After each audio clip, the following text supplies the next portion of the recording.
আমরা এই মানুষটিকে পেয়েছি এবং তিনি আমাদের আজকের অতিথি। পেশায় একজন বিজনেসম্যান, অনেক ব্যস্ত থাকেন। বাট পছন্দ করেন হেভি মেটাল মিউজিক। কারণ তার যে ঘটনাটা রয়েছে সেই ঘটনার সাথে এটা একেবারেই অন্য টাইপের একটা ঘটনা তার সাথে ঘটেছে। সুতরাং এই জন্য উল্লেখ করে দিলাম আরকি। সেরকম একজন মানুষ আমাদের মাঝে উপস্থিত রয়েছেন। তিনি একটা বাসায় ভাড়া থাকতেন এবং সেই বাসায় বেশ আগের কথা ২০০৬ সালের কথা এবং সেই বাসায় কিছু ঘটনা ঘটে। সেই ঘটনাগুলো তিনি আমাদের সাথে শেয়ার করবেন। চলুন শুনে আসি তার কাছ থেকে তার জীবনের সেই ভয়াবহ ঘটনা। শুরুতেই জানতে চাইবো আপনার নাম এবং আপনি এখন কোথায় আছেন, কোথা থেকে এসেছেন? Hello, deer listeners. আমি হাসান মোর্শেদ। আমি মিরপুর শেয়ারপাড়া থেকে বলছি। জি। তো আ- আমি আগেও শেয়ারপাড়াতে ছিলাম, এখনো শেয়ারপাড়াতে আসি। অ্যাট ফার্স্ট আমি থ্যাঙ্কস জানাচ্ছি সাকিব, সাকিব কীর্তি শেখ, তো যার মাধ্যমে আমি এখানে আসতে পেরেছি। তো এখন আমি যে ঘটনাটা শেয়ার করব সেটা হচ্ছে আমার লাইফের একটা একটা খুব রহস্যজনক ঘটনা। সেই ঘটনাটা শুরু হচ্ছে 2006। তো তখন আমি থাকতাম শেওড়াপাড়া। এটা হচ্ছে পশ্চিম শেওড়াপাড়া ওয়াসা রোডে। তখন আমি ভাড়া থাকতাম। তো বিয়ে করেছি আমি 2002-তে। তো বিয়ের পরই যেদিন বিয়ে করি তারপরই আমি আমার ফ্যামিলি থেকে একটু ডিভাইডেড হয়ে আলাদা থাকার চেষ্টা করি। তো আমার ফার্স্ট বেবির বর্ন হচ্ছে 2006-এ 24শে অগস্ট। তো আমি আমার বাড়িটা একটু বর্ণনা দিয়ে নিই। আমার বাড়িটা হচ্ছিল 6 তলা বাড়ি, তো আমি থাকতাম 4 তলা। তো আমার বাড়িটার পিছন দিকটা ছিল অনেকটা খালি। তো ওখানে ডোবা টোবা ছিল, বাড়িঘর খুব একটা বেশি ছিল না। তো আমার প্রথম ছেলে যখন হয় 24শে অগস্ট 2006-তে, তো আমার ওয়াইফ হাসপাতাল থেকে রিলিজ হয় 27শে অগস্টের দিকে। তো আমরা বাড়িতে চলে আসি 27শে অগস্টের দিকে। তো সেদিন আসার পরে আমার মাদার ইন ল, আমার ওয়াইফ এবং আমার ছেলে আমাদের বেডরুমে ঘুমাতে যায়। তো আমি আমার বাড়িটা বর্ণনা দিই। প্রথমে হচ্ছে আমাদের ডাইনিং রুম, তারপর হচ্ছে ড্রয়িং রুম, তারপর হচ্ছে আমাদের আহ, একটা ফার্স্ট ওয়াশরুম, তারপর হচ্ছে আমাদের বেডরুম, তারপর কিচেন রুম, আর আরেকটা গেস্ট রুম হচ্ছে একদম কিনার সাইডে পড়েছে, এটা হচ্ছে পশ্চিম দিকে। যাই হোক, রাতের বেলা আমার ওয়াইফ, আমার ছেলে এবং আমার মাদার ইন ল একসাথে ঘুমাতে যায়, আর আমাদের বাসার কাজের মেয়েটা ড্রয়িং রুমে ঘুমাতে যায়। তো আমি পরে যাই একদম পশ্চিম দিকে যে রুমটা, ওই রুমে আমি ঘুমাতে যাই। তো রাতের দিকে মানে আমি এমনি একটু ভীতু টাইপের। আমি সাধারণত বাসায় কখনো একা থাকলে দুপুর বেলা হোক বা রাতের বেলা হোক আমি সবসময় লাইট টাইট সব জ্বালিয়ে রাখি। তো সেদিনে এরকম হচ্ছে যে বাড়ির সমস্ত লাইট টাইট জ্বালিয়ে রেখেছি, ড্রয়িং রুম, ডাইনিং রুম। আমি যে রুমে ঘুমাতে গিয়েছি সেই রুমে লাইট জ্বলছিল এবং আমার যে বারান্দা, সেই বারান্দা লাইটও জ্বলছিল। তো সেদিন কিন্তু খুব বৃষ্টি হচ্ছিল, মানে বিকাল থেকেই ঝিরঝির ঝিরঝির বৃষ্টি এবং রাতের দিকে একটু বৃষ্টি বাড়ে, বৃষ্টি কমে। যাই হোক, আমি এরকম করতে করতে রাত 12টা, 12:30 পর্যন্ত আমি একটু গান টান শুনি, শোনার পর আমি ঘুমিয়ে পড়ি। ঘুমানোর পর আমি রাত 2টার দিকে আমার ঘুম ভেঙে যায়। তারপর আমি ওয়াশরুমে যাই, ওয়াশরুম থেকে বেরোয় একটু পানি টানি খেয়ে আবার আমি আমার ওই রুমে চলে আসি ঘুমানোর জন্য। তো যখন আমি ঘুমাতে যাব বিছনা ঠিক আমি বালিশে মাথা লাগানোর আগে আমাদের যে বারান্দাটা, ওদিকে তো বৃষ্টি হচ্ছে, গড়ি গড়ি বাতাস, হালকা বাতাস, একটু ঠান্ডা ঠান্ডা আবহাওয়াটা। তো আমি বারান্দা থেকে একটা খুব মানে একটা সাউন্ড শুনতে পাচ্ছি। সেই সাউন্ডটা হচ্ছে কি, পলিথিন যখন মোছড়ানো হয় না, পলিথিন মোছড়ানোর পর যেরকম একটা শব্দ হয়, ঠিক ওই রকম একটা মানে শব্দ, খসখসে একটা রাইট রাইট, শব্দ। ওরকম শব্দটা বারবার বারান্দা থেকে ভেসে আসছে। তো আমি ফিল করলাম এরকম হতে পারে যে বারান্দাতে নিচে কোনো পলিথিন পড়ে আছে, বাইরে থেকে বাতাস আসছে। তো ওই বাতাসের কারণেই ওই পলিথিনে ওরকম শব্দ হচ্ছে। যাই হোক, ওটাকে আমি আসলে খুব বেশি একটা ইম্পর্টেন্ট দেখালাম না, আমি শোয়ার জন্য ট্রাই করলাম। কিন্তু আমি বারবার লক্ষ্য করলাম যে শব্দটা খুব আস্তে আস্তে, সাউন্ডটা খুব বেড়ে যাচ্ছে। আচ্ছা, মানে কাছাকাছি আসছে তার মানে। রাইট, খুব বেড়ে যাচ্ছে। তো আসলে আমি চোখটা খুললাম, একবার ফিল করলাম যে আমি একটু বারান্দা গিয়ে দেখবো শব্দটা কি যেন হচ্ছে। পরে আমি আবার চিন্তা করলাম, না, যাওয়া দরকার নেই, পলিথিন শব্দ বাতাসের কারণে এরকম বারবার হয়ে আসছে। যাই হোক, আমি শুতে যাচ্ছি, বারবার এরকম শব্দ আসে। হঠাৎ করে আমি একটা স্মেল পেলাম, ওই বারান্দা দিয়ে আসছে। সেটা হচ্ছে একটা ফুলের স্মেল আমার নাকে আসছে, মানে খুব বেশি হালকা করে আস্তে আস্তে চলে আসছে স্মেলটা। তো আমি স্মেলটা পাওয়ার পর আমার কেমন যেন মনে হলো এত রাতের বেলা বা কেউ এরকম হতে পারে, কেউ পারফিউম দিয়েছে বা বাইরের থেকে এরকম বাতাসের কারণে এটা ভিতরে চলে আসে, এয়ার ফ্রেশনার হতে পারে। Right, এরকম হতে পারে। যাই হোক, আমি শোয়ার জন্য প্রিপারেশন নিলাম। তো হঠাৎ আমি ফিল করলাম যে আমি বারান্দার দিকে তাকালাম, দেখি কেউ শব্দটা মানে ভিতরের দিকে আসতে আসার জন্য করছে। তখন আমি দেখলাম যে একটা মেয়ে, ঠিক আমার যে বারান্দা, একটা মেয়ে হাঁটতে হাঁটতে ওর আমার রুমটার ভিতরে চলে আসলো। এবং মেয়েটার আমি দেখার সাথে সাথে, আমি মেয়েটাকে দেখার সাথে সাথে বাকরুদ্ধ হয়ে গেলাম। মানে আমার কোনো মানে সেন্স কি, মানে মুখ দিয়ে কোনো শব্দ আসছে না, আমি একদম এক পলক মেয়েটার দিকে তাকিয়ে আছি। তো দেখলাম যে মেয়েটার মাথার মধ্যে একটা টাচ লাগানো, যেটা সাধারণত আগেকার দিনে মেয়েরা মাথার মধ্যে এরকম পড়তো, মানে লরেল টাইপের কিছু। রাইট, কালারটা হচ্ছে সিলভার কালার, আমি এখনো ফিল করি কালারটা হচ্ছে সিলভার কালারে। আর ওর মেয়েটা যে শাড়িটা পরা ছিল, সে শাড়িটা হচ্ছে গোল্ডেন কালারের একটা শাড়ি। তো আর ওর কোলে হচ্ছে আমার যে বেবিটা হয়েছে, ওর তখন 3 দিন ছিল, আচ্ছা। লাইক 3 দিন হবে বা 4 দিন হবে, একদম স্মল একটা বেবি ওর কোলের মধ্যে মেয়েটা। ও আচ্ছা। হ্যাঁ, এটা কোলের মধ্যে একটা স্মল বেবি। সে মেয়েটা আস্তে আস্তে হেঁটে আমার কাছে আসছে, এবং আমি সেই জিনিসটা লক্ষ্য করলাম রাসেল ভাই, যখন মেয়েটা আমার কাছে আসছে, ও যখন আসছে না, ওর শাড়ির ভাঁজে ভাঁজে সেই পলজনের শব্দটা হচ্ছে। একদম কড়কড়ে নতুন শাড়ি। রাইট, রাইট, আচ্ছা ওই আচ্ছা। শব্দটা হচ্ছে। তো আসার সাথে সাথেই আমি তো পুরো শেষ, মানে আমার আসলে আমি কিছুই করতে পারছি না সেই মুহূর্তে, মানে আমার শুধু আমি মেয়েটার দিকে তাকিয়েছি। এসে মেয়েটা করলো কি, আমার মাথার মধ্যে এসে শুধু তার হাতটা রাখলো, এবং হাতটা রাখার সাথে সাথে আমি স্পষ্ট ফিল করছি যে তার হাতটা এত নরম এবং এত ঠান্ডা, মানে এত নরম এবং এত ঠান্ডা, আমি আসলে হঠাৎ করে আমার শরীরে একটা ঝাঁকি দিয়ে উঠেছে, এবং দেখলাম ঝাঁকি দেওয়া ওঠার সাথে সাথেই আমি দেখলাম যে মেয়েটা আমার সামনে থেকে সাথে সাথে একটা ঘুরান দিয়ে ভ্যানিশ হয়ে গেল, মুহূর্তের মধ্যে। মুহূর্তের মধ্যে ভ্যানিশ হয়ে গেল। কিন্তু আমি সাথে সাথে চিৎকার দিয়ে রুমে, আমি তো এমনি প্রচন্ড ভীতু, চিৎকার দিয়ে সাথে সাথে আমি ওই আমার ওয়াইফের রুমে চলে গিয়ে চিৎকার করতে থাকি। তখন আমার মাদার ইন ল ওয়াইফ, আমাদের বাসায় যে কাজের মেয়েটা ছিল, সে উঠে গিয়েছে। উঠে গিয়ে বলছে কি হয়েছে কি হয়েছে, আমি তখন সবাইকে এরকম ঘটনা বললাম। আমার মাদার ইন ল বলছে যে আসলে তুমি তো আসলে ওই রুমে একা ঘুমাচ্ছ, তো তোমার এরকম মনে হতে পারে, আসলে এটা কিছু না, আচ্ছা চলো গিয়ে দেখি। তখন আমার ওয়াইফ, আমার মাদার ইন ল ওই রুমে গিয়ে দেখে যে কিছু নেই, কিন্তু স্মেলটা ছিল, স্মেলটা একদম করভাবে তখন ওই রুমের মধ্যে রয়ে গেছে। তো আমার শাশুড়িকে বললাম, দেখেছেন এখন স্মেলটা কিন্তু ওখানে রয়ে গেছে। বলে যে বাড়িতে নিচে কেউ পারফিউম দিয়েছে, বাট এটা তো বেলি ফুলের গন্ধ, সে আমাকে বললো। আমি কিন্তু এটা আপনি জানতেন না, না? আমি জানতাম না, বাট সে আমাকে বললো যে এটা বেলি ফুলের গন্ধ, মেবি। যাই হোক, আমি আসলে সেদিন রাতে আর ঘুমাই নাই, আমি সাথে সেদিন রাতে আমার ওয়াইফের সাথে ঘুমাতে চলে যাই। তো আমার শাশুড়ি সেদিন রাতে ওরকম ছিল। তার পরের দিনের ঘটনা, পরের দিনে আমার শাশুড়ি আমাকে বললো যে তুমি রুমে ঘুমাতে যাও, কারণ ওই বাবুটা সারা রাত কান্নাকাটি করে, হঠাৎ হঠাৎ চেঞ্জ করতে হয় এরকম। না, আমি বললাম না, আমি এটা করবো, আপনাকে উঠতে হবে না, যা করে আমি করবো, আমি ওই রুমে আর ঘুমাবোই না। যাক, সেদিন রাতের বেলা সে রুমে ঘুমাতে গিয়েছে।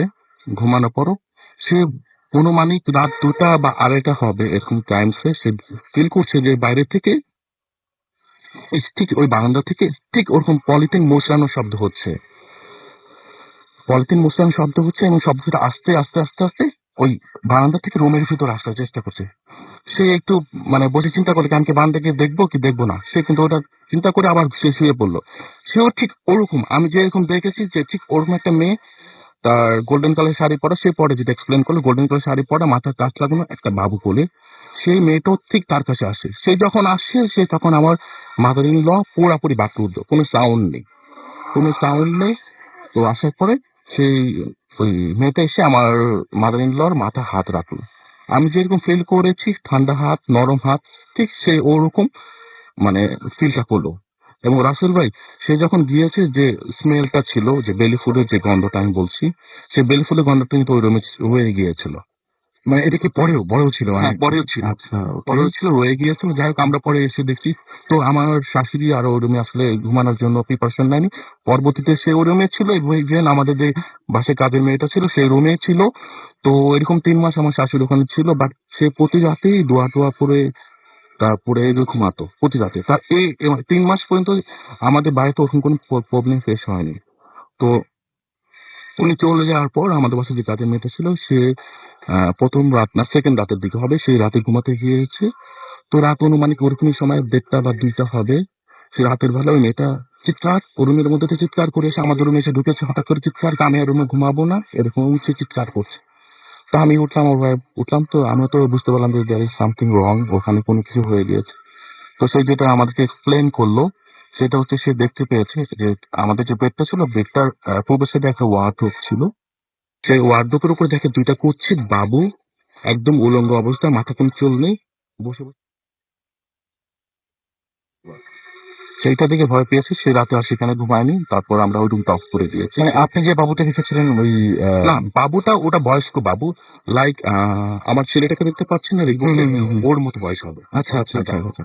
এরকম মানে চুলে কোনো কাপড় নেই, উলঙ্গ সেটা এক্সপ্লেন করছে, মাথায় একদম চুল নেই, বসে ওই আপনার ওয়ার্ডরোবের বসে দুটো বাবু ওই আমাদের মেয়েটার দিকে তাকিয়ে থেকে হাসছে। সে কিন্তু ওইটা দেখেনি। আমি আপনারা যেটা দেখেছেন সেটা ওরা দেখেন। হ্যাঁ, ওই দুইটা বাবু ওদিকে তাকিয়ে থেকে হাসছিল। হুম, হুম। সে রুমে ঘুমাবে না, সে নিচে ড্রয়িং রুমে ঘুমিয়েছে, এরকম করে। তো এই ব্যাপারটা আসলে আমি আমার প্রথমে বাইরের সাথে শেয়ার করলাম। বাইরে শেয়ার করার পর আসলে উনি এই ব্যাপারটা মানে ওইভাবে খুব হালকা ভাবে উড়িয়ে দিল ব্যাপারটা। তারপর আমাদের এখানে কিছু ভাড়াটিয়া যারা ছিল, যারা বাড়ি ভাড়া ভাড়া করে থাকতো, যারা এখানে থাকতো, তাদের সাথে সবার সাথে আমি এই ব্যাপারটা ডিসকাস করলাম। ডিসকাস করার পরে ওরা সবাই ব্যাপারটা বললো যে, না আমাদের এখানে কোনো এরকম কিছু হয়নি। তো আমি আগে একটা কথা বলে রাখি রাসেল ভাই, সেটা হচ্ছে কি, আমরা যখন এই বাড়িটা ঢুকি তার আগে এখানে কিন্তু একজন ভদ্রলোক ছিলেন। তো উনি একটা বাইং হাউসে জব করেন, তো উনি ওখানে ছিলেন। তো উনি একবার এই ঘটনার পরপরই উনার সাথে প্রায় ১ মাস পরে উনার সাথে আমার রাস্তায় দেখা হয়। দেখা হয়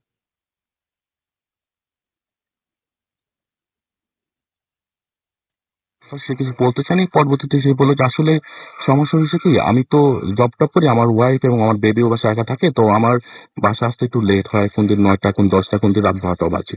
যে গার্মেন্টস ট্রেডের জব, তো এর আসলে টাইম টেবিল শিডিউল ওরা ঠিক থাকে না ঠিক থাকে না, একদম। রাইট। তো সে বলে যে এরকম কিছু ঘটনা আমার ওয়াইফ ভয় পাচ্ছে, দেখেছে।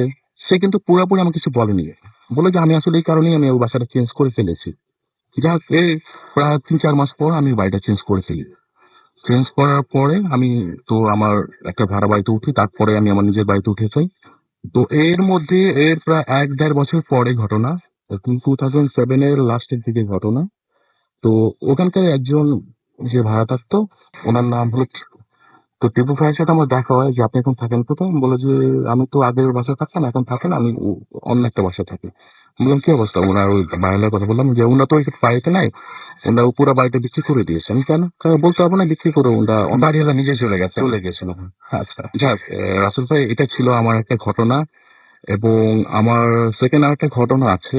আমরা সেটা একটু পরে শুনবো আবার। ওকে, থ্যাংক ইউ সো মাচ আপনার প্রথম ঘটনার জন্য। এবং আমি দেখতে পাচ্ছি অলরেডি আপনার ঘটনা অনেক প্রশংসা চলে এসছে। পলাশ চিরাং থেকে লিখেছেন, খুব ভালো লাগছে, ভয়ও লাগছে। আমাদেরকে নাজমুল লিখেছেন এই আচ্ছা, আমার ছোট ভাই লাইট, তিনি এবং তার ছোট ভাই লাইট বন্ধ করে ভূত FM শুনছেন। আমাদেরকে মনির লিখেছেন এবং তিনি বলেছেন, হাই রাসেল ভাই, নতুন তিনি আমার সাথে জয়েন করেছেন, ওয়েলকাম টু ভূত FM। আশা করছি এখন থেকে রেগুলার আপনাদের পেয়ে যাবো। জসিম আমাদেরকে এসএমএস করেছেন তিনি রূপগঞ্জ থেকে। এছাড়াও আমাদেরকে এসএমএস করেছেন ফয়সাল ফরিদপুর থেকে। এবং তিনি কখনো আমাদের এসএমএস করেনি, আজকে করলেন এবং আজকে তার এসএমএসটা পড়া হয়ে গেল। রুবায়েত সানি আমাদের এসএমএস করেছেন এবং লিখেছেন, কেমন আছেন? আমি সবসময় ভালো থাকি এবং সবসময় ভালোর দলে। শিপু আমাদের এসএমএস করেছেন মুসলিম গার্লস স্কুল অ্যান্ড কলেজ থেকে, ময়মনসিং। এবং এছাড়াও আমি দেখতে পাচ্ছি আমাদের এসএমএস করেছেন, দেখতে পাচ্ছি মাসুম। এছাড়াও আমাদেরকে নিহাল চট্টগ্রাম থেকে এসএমএস করেছেন, শুভ ফার্মগেট থেকে এসএমএস করেছেন, পাপড়ি ভূতের গলি থেকে এসএমএস করেছেন, এনজয় করছেন ভূত এফএম এর। এছাড়াও ইমন আমাদের এসএমএস করেছেন আমাদের গোলাম রাব্বি। আনিকা আমাদের এসএমএস করেছেন লাইট অফ করে তিনি ভূত FM শুনছেন। শান্ত নিশি আমাদেরকে এসএমএস করেছেন, লক্ষ্মীপুর থেকে তারা এসএমএস করেছেন। ডার্ক সোল টাঙ্গাইল থেকে আমাদের এসএমএস করেছেন আমাদেরকে দেখতে পাচ্ছি চিরঞ্জিত রামপাল থেকে। এবং আমাদের এসএমএস করছেন বাপি ফার্স্ট স্টোরিটা সবাই অনেক ভালো বলছেন, সবাই আসলে। অনেক খুলনা থেকে আমাদের এসএমএস করছেন এবং আমাদেরকে এসএমএস করছেন দেখতে পাচ্ছি তিনি আবার ব্যাকগ্রাউন্ড মিউজিক অনেক প্রশংসা করেছেন। আমাদেরকে ফখরুল এসএমএস করেছেন, ফখরুল ইসলাম ফার্মগেট থেকে। এবং আমাদেরকে এসএমএস করেছেন শাহাদাত, আমাদেরকে এসএমএস করেছেন মিঠু বেগম, আমাদেরকে এছাড়াও এসএমএস করেছেন আরো অনেকে। আপনি যদি এসএমএস করতে চান তাহলে মোবাইলের মেসেজ অপশনে গিয়ে টাইপ করুন ফুর্তি FORTI ফুর্তি, স্পেস দিয়ে লিখুন আপনার নাম, স্পেস দিয়ে আপনার মেসেজ পাঠিয়ে দিন 9840 নাম্বারে। অসংখ্য এসএমএস আসছে, মাঝে মাঝে এসএমএস পড়বো।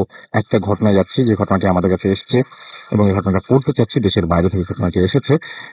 আমি জানি যে আমরা যারা শুনি সবাই তো শুনি, দেশের বাইরে যারা থাকেন তারা দেশকে অনেক মিস করেন এবং অনেক আগ্রহ নিয়ে থাকেন যে ভূত এফএমে তার ঘটনাটি পড়া হবে। তো আমি সেই ঘটনাটি পড়ে শোনাচ্ছি ঠিক যেভাবে লিখেছেন সেভাবেই। রাসেল ভাইয়া সালাম নিবেন, আশা করি ভালো আছেন, দোয়া করি ভালো থাকেন। ভূত এফএমের সকল লিসেনার এবং ওয়াসিফ, মানহা, সোমা সবাইকে আমার শুভেচ্ছা রইল। আমার নাম হানিফ, আমার বাড়ি চট্টগ্রাম আগ্রাবাদ, আমি বর্তমানে কাতারে আছি। এর আগেও আমি আমার বন্ধুর এক ঘটনা পাঠিয়েছি। আমার বন্ধু আরিফ, সে বর্তমানে কাতারে একটা হসপিটালে, নাম দিয়ে দিয়েছেন হামদ জেনারেল হসপিটালে, অটোপসি বিভাগে কাজ করছেন। আজকেও আমি তারই দ্বিতীয় একটা ঘটনা বলছি। আমি তার জীবনের প্রথম অটোপসি বিভাগে কাজ করার যে অভিজ্ঞতা হয়েছিল ঠিক তারই বর্ণনা করছি। প্রথমে বলে রাখতে হয়, সে প্রথম কাজ করে চট্টগ্রাম জেনারেল হসপিটালে, এবং একজন সিভিল সার্জনের অধীনে। চট্টগ্রামের বেশিরভাগ পোস্টমর্টম প্রসেস এখান থেকে হয় এবং এই প্রসেসটা এখান থেকে, এই হসপিটাল যেটা কথা তিনি বলছেন সেখান থেকেই হয় এবং তার মতো করে তিনি এখন ঘটনাটি বলছেন। আমিও ঠিক যেভাবে পাঠিয়েছেন সেভাবেই পড়ছি। হাসপাতালের মর্গটি ছিল হাসপাতাল থেকে অনেক বাইরে, ঠিক পাহাড়ের মতো উঁচুতে। টেম্পোরারি ডেথ বডি রাখার জন্য একটা স্থান, সেখানে সব বডিগুলো একসাথে রাখা হয়। সেখান থেকে লাশ একে একে মর্গে নেওয়া হয়। মর্গের বাইরে একজন দারোয়ান থাকে এবং দুইজন হেল্পার থাকে লাশ আনা নেওয়ার জন্য। আমার পোস্টমর্টেমটি করার সময় ছিল ঠিক বিকেল 5টার সময়। দুজন হেল্পার লাশ রেখে আমার জন্য অপেক্ষা করছিল। আমি আসার পর ওরা আমাকে বলে, স্যার লাশ রাখা আছে, আমরা একটু নিচে যাচ্ছি পান খাওয়ার জন্য। মর্গের দারোয়ান তখন একটু দূরে বসা ছিল। আমাকে দেখে তাড়াতাড়ি আমার সামনে এসে আমাকে বলে, যে লাশটি আমার কাছে দেয়া হয় এর ওয়ারিশ মেলেনি। এটি বলে সে অনেক চিন্তা করছিল। আমি ওকে সান্ত্বনা দিয়ে বলেছি, আপনাকে কেন এমন চিন্তিত মনে হচ্ছে? সে আমাকে বলে, লাশ। আমি ওর সাথে আর বেশি কথা না বলে আমার কাজে চলে যাই। মনে কিছুটা ভয় কাজ করছিল, নিজেকে সামনে নিলাম এবং আল্লাহর নাম নিয়ে মর্গে পা রাখলাম। পা রাখতেই একটু পরে আমার মোবাইলটা বেজে ওঠে। মোবাইল হাতে নিয়ে দেখতেই চোখে পড়ে মোবাইলে রিং হচ্ছে, কিন্তু মোবাইলের কোনো ডিসপ্লে আসছে না। মোবাইলটা আমি রিসিভ করি, কোনো কিছুই পাইনি। এত কিছু চিন্তা না করে এরপর মোবাইলটা বন্ধ করে রাখি। লাশটা একটা কালো প্লাস্টিকে মোড়ানো ছিল এবং প্লাস্টিকটা সরাতেই দেখি তার মাথার খুলিটা চ্যাপ্টা হয়ে গিয়েছিল, মাথার ভেতরে মগজ থেতলে গিয়েছিল। কারণ ছিল ট্রাক চাপায় লোকটা মারা গিয়েছিল এবং চাকাটা ঠিক মাথার ওপর দিয়ে চলে গিয়েছিল। যার মরণ হয়েছিল ট্রাক অ্যাক্সিডেন্টে, তার বয়স ছিল 25-30-এর মতো। এরপর আমি রুম থেকে বাইরে চলে আসি। কেমন যেন লোকটার শরীর থেকে মানুষের মতো হলেও তার মাথার দিকে তাকালে আমার কেমন যেন অন্যরকম মনে হচ্ছিল। নিজেকে সামলাতে একটু বাইরে এসে দেখি দারোয়ান এবং হেল্পার একসাথে কথা বলছে। আমাকে দেখে ওরা আমার দিকে এগিয়ে আসে এবং বলে, স্যার কিছু লাগবে? আমি ওদেরকে বললাম, না, ঠিক আছে। ওদেরকে আর কিছু বুঝতে না দিয়ে আবার রুমে চলে আসি। মাথা থেকে পা পর্যন্ত প্লাস্টিকটা খুলে ফেলি। লাশটার শরীরে পরনে ছিল একটা ক্রিম কালারের শার্ট এবং কালো প্যান্ট। শার্টটা রক্তে কালো হয়ে গিয়েছিল। আস্তে আস্তে শার্ট, প্যান্ট কাটার দিয়ে কেটে ফেলে। মনে মনে চিন্তা করি দারোয়ানের কথাটা। দারোয়ান বলছিল লোকটার কোনো ওয়ারিশ নেই। আর ভাবছি, কি জীবন! যখন জীবিত থাকবো তখন কত কিছু করি, আর আজ যখন মরে যাই তখন কোনো ওয়ারিশ মেলে না। এমনকি আজ তার শরীরের কাপড়টা পর্যন্ত কাটার দিয়ে কাটতে হচ্ছে। আজ তার শরীরের কাপড়টা খোলার জন্য এমন কোনো ওয়ারিশ নেই। অথচ যখন প্রাণ থাকে তখন আমরা কত কিছুই না করি, কত পেশি শক্তিতে মেতে উঠি। তারও গায়ে হাত তুলতে সামান্য চিন্তা করি না। আমরা চিন্তা করি না যে এই পেশি শক্তি আর কতদিন থাকবে আমাদের। এরপর লাশটা থেকে যা যা সংগ্রহ করার তা আমি সংগ্রহ করতে থাকি। ঠিক কাজের শেষের একটু আগেই, ঠিক লাশটাকে সেলাই করার সময় আমার বন্ধ করা মোবাইলটাতে আবার রিং বাজতে শুরু করে। এতে আমি অনেক বিরক্ত হই এবং আবার অবাকও হয়ে পড়ি। হাতটা পরিষ্কার করে মোবাইলটা পকেট থেকে বের করে হাতে নিয়ে দেখি ঠিক আগের মতো রিং বাজছে, কোনো ডিসপ্লে আসছে না। এবার আমি মনে করি এটা আমার মনের সমস্যা। তারপর রিসিভ করি এবং রিসিভ করতেই আমি যা শুনতে পাই তা শুনে আমার ভয় লেগে যায় এবং শরীরের সব লোম খাড়া হয়ে যায়। আমি একদম স্পষ্ট শুনতে পাই অপর প্রান্ত থেকে একজন লোক আমার কানে কানে ফিস ফিস করে সূরা বাকারার আয়াত পড়ছে। একটু পরে আমি দেখি, তা দেখে আমি আরো শক্ত হয়ে যাই। আমি দেখতে পাই যে লাশটা আমি পোস্টমর্টম করছিলাম, ঠিক সেই লাশটার সমস্ত শরীর কেঁপে উঠল। এমনকি পোস্টমর্টম করার সময় যেসব পোস্টমর্টমের ইকুইপমেন্ট ছিল, সেই ইকুইপমেন্ট পোস্টমর্টমের টেবিলের উপর রাখা ছিল, তার তার তার শব্দ পর্যন্ত আমার কানে আসে। সাথে সাথে আমি লাশটাকে ফেলে রেখে মর্গের বাইরে চলে আসি। বাইরে এসে আমি অবাক হয়ে, আমি অনেক বমি হয়।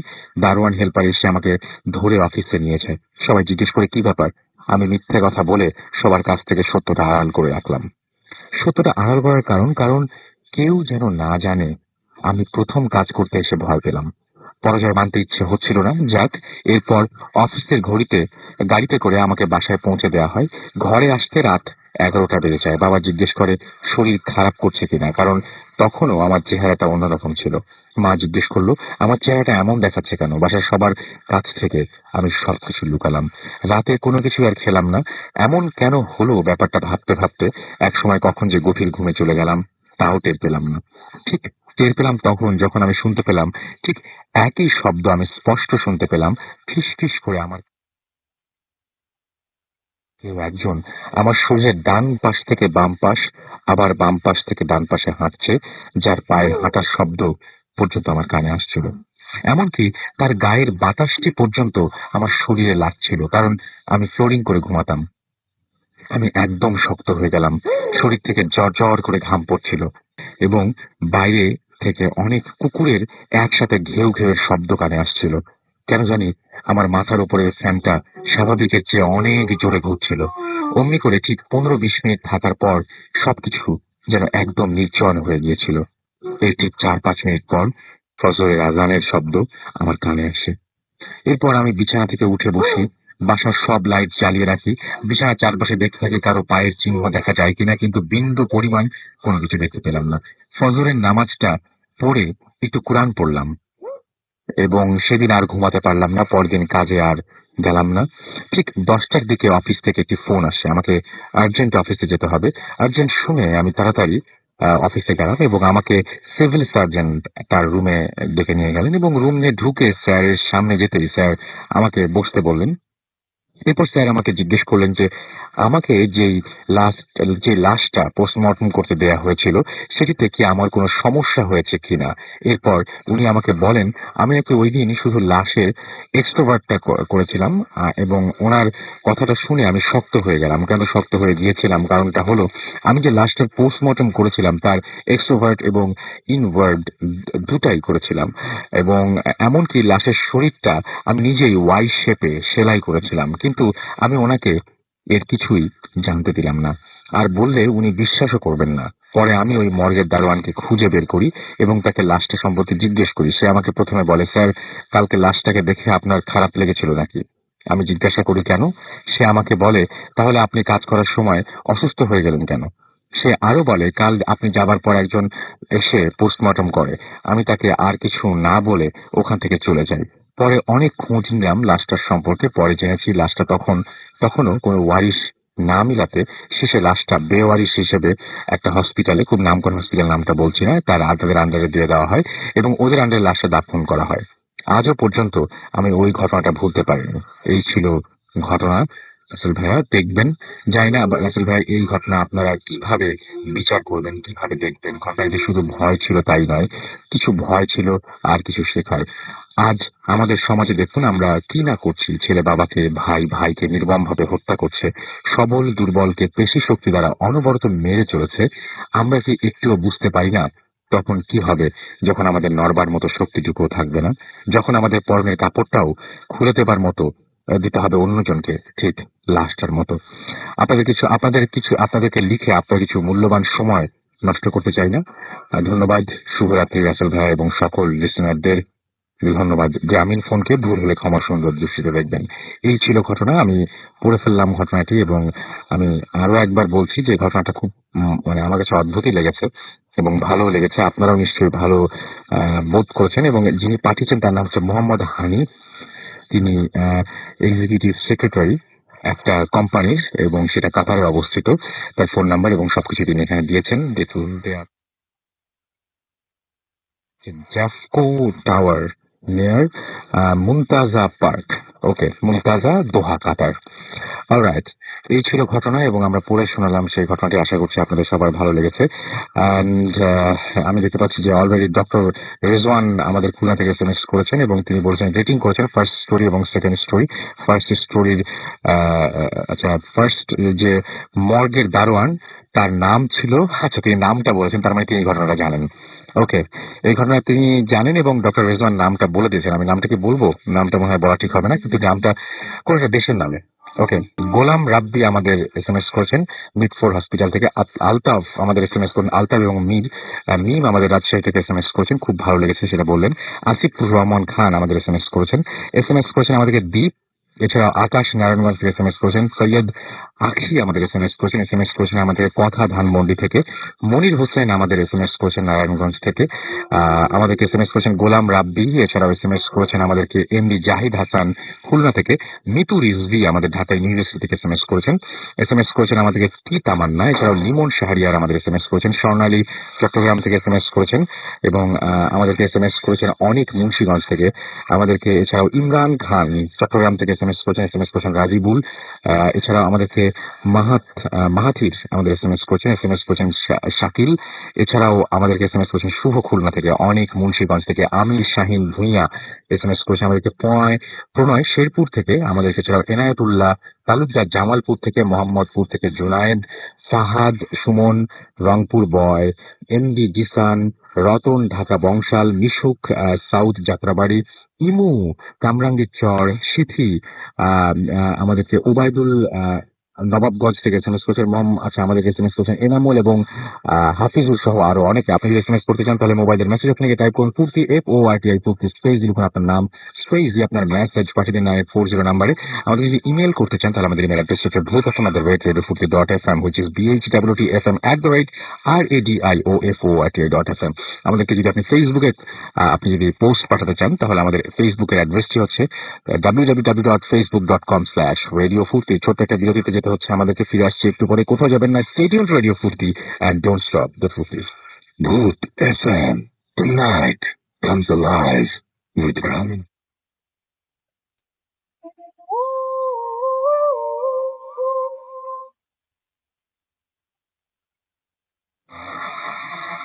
একদম ঠিক কথা। ভূত এফএম আরো বেশি জমজমাট এখন এবং আরো অন্যরকম। আপনারা শুনছেন সবসময় রেডিও ফুর্তি, চলছে ভূত এফএম। আমি রাসেল আছি, সাথে আমার সাথে রয়েছে মাসুম এবং আজকের অতিথিরা। জমজমাট হয়ে উঠেছে আজকের এই এপিসোডটি। অলরেডি আপনাদের এসএমএস পেয়ে সেটা বুঝতে পারছি এবং সমস্ত ক্রেডিট তাদের যারা ঘটনা পাঠিয়েছেন। এবং আপনারা যদি এইভাবে ঘটনা পাঠাতে থাকেন তাহলে আমরা ভবিষ্যতেও আরো অনেক ভালো এপিসোড আপনাদের উপহার দিতে পারবো, সেই বিশ্বাস আমাদের রয়েছে। অলরাইট, আমরা এখন চলে যাবো আমাদের সেকেন্ড ঘটনায় এবং আমাদের সাথে রয়েছেন, আমি হাফেজের নাম বলেছিলাম, ভুল বলছিলাম। আমাদের সাথে রয়েছেন একজন মানুষ যিনি এরকম বিভিন্ন ধরনের সমস্যার সমাধান করেছেন এবং তার নাম হচ্ছে মাইনুদ্দিন। এবং তিনি এই ধরনের বিভিন্ন ঘটনা মানে বিভিন্ন জায়গায় যে বিভিন্ন সময় বিভিন্ন ঘটনা সলভ করেছেন।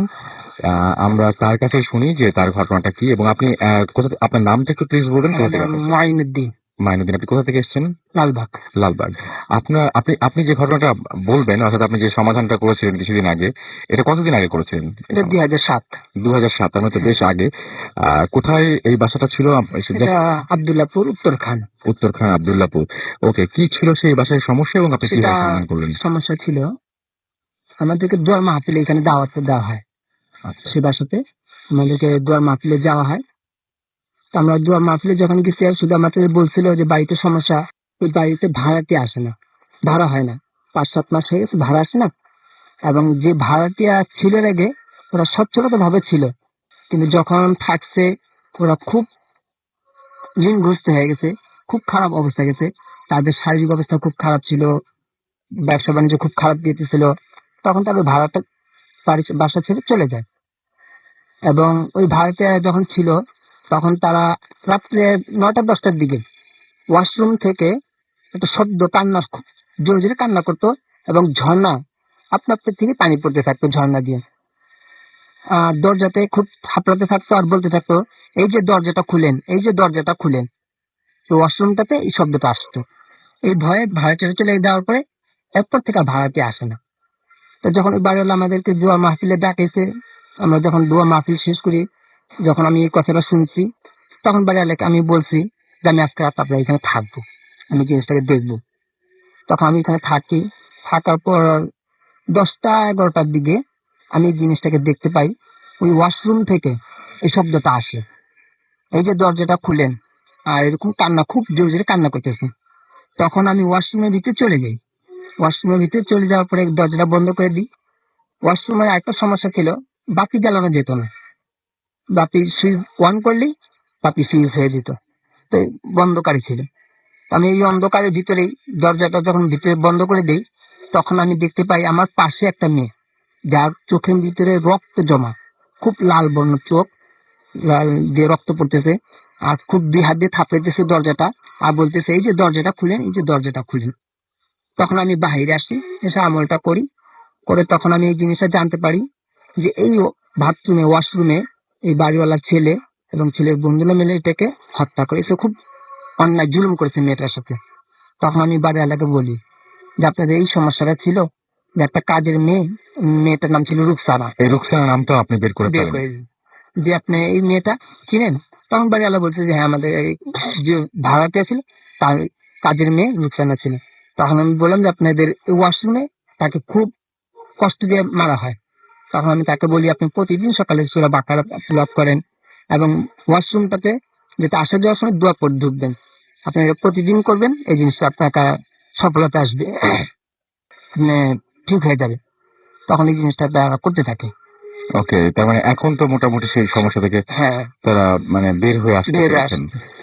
আচ্ছা, ওকে, আপনাকে অনেক ধন্যবাদ আমাদের স্টুডিওতে আসার জন্য। এবং ওনাকে যদি কোনো কোয়েশ্চেন আপনারা করতে চান তাহলে অবশ্যই সেটা করতে পারেন, আমরা সেটা সরাসরি তার সাথে আলাপ করে ফেলতে পারি। আমরা ওনাকে এখানে নিয়ে এসেছেন দিনার, এবং দিনার এখন স্টুডিওতে রয়েছেন, সুতরাং আমরা তার কাছ থেকে একটা ঘটনা শুনে ফেলি দিনারের কাছে। এবং এর মাঝখানে দেখতে পাচ্ছি আপনারাও অনেক এস এম এস করেছেন আপনারা।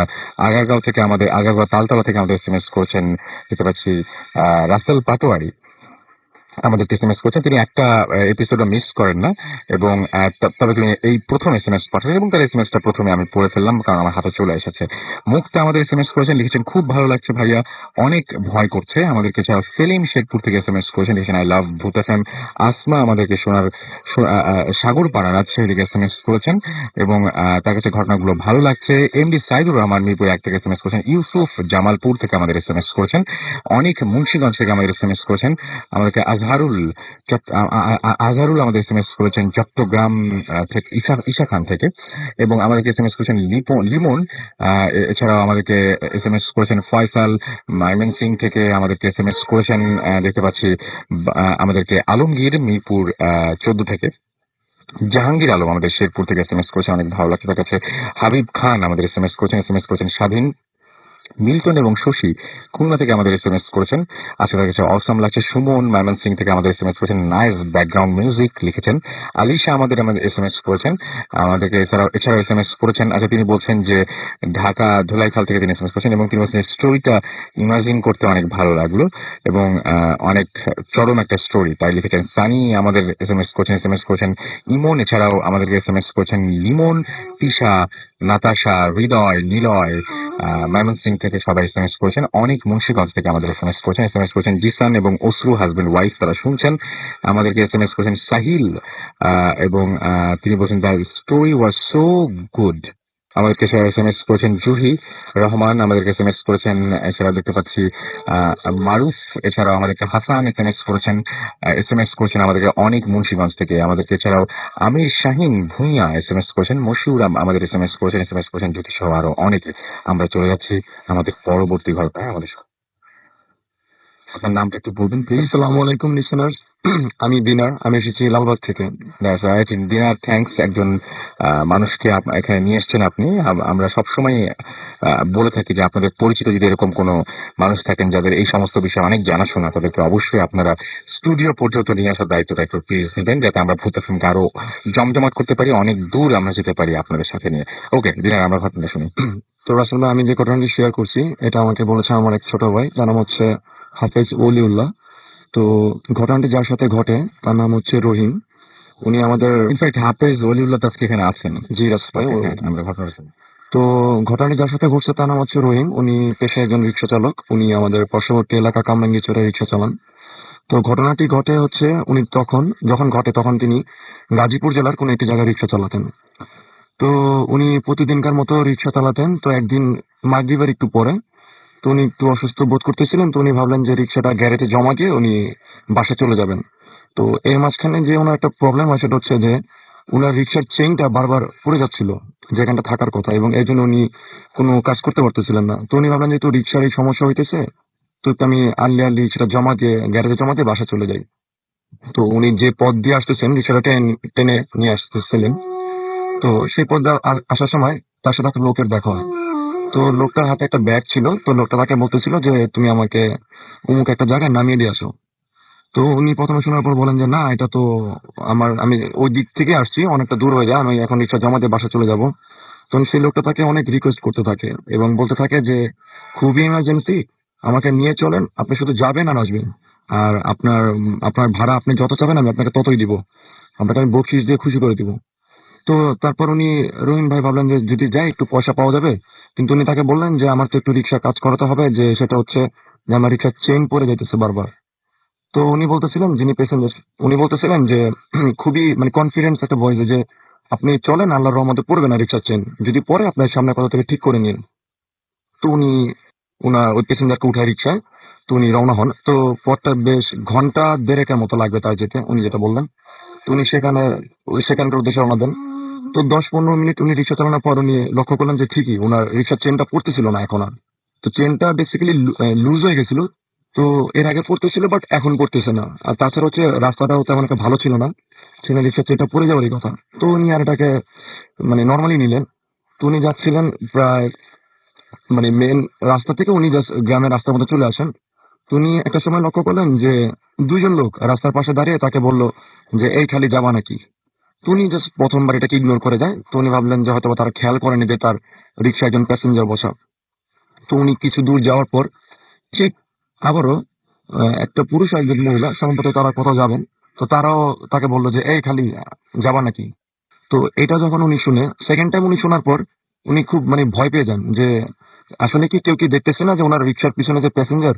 তো উনি একটু শিওর হওয়ার জন্য উনি পিছনটা তাকান যে আসলে কি ওনার প্যাসেঞ্জারটা কি রিক্সা আছে নাকি নেমে গেছেন। তো উনি যখন পরে তাকালেন তো উনি দেখলেন যে না, উনি যে প্যাসেঞ্জারকে রিক্সা উঠাইছেন উনি সেখানেই বসেন।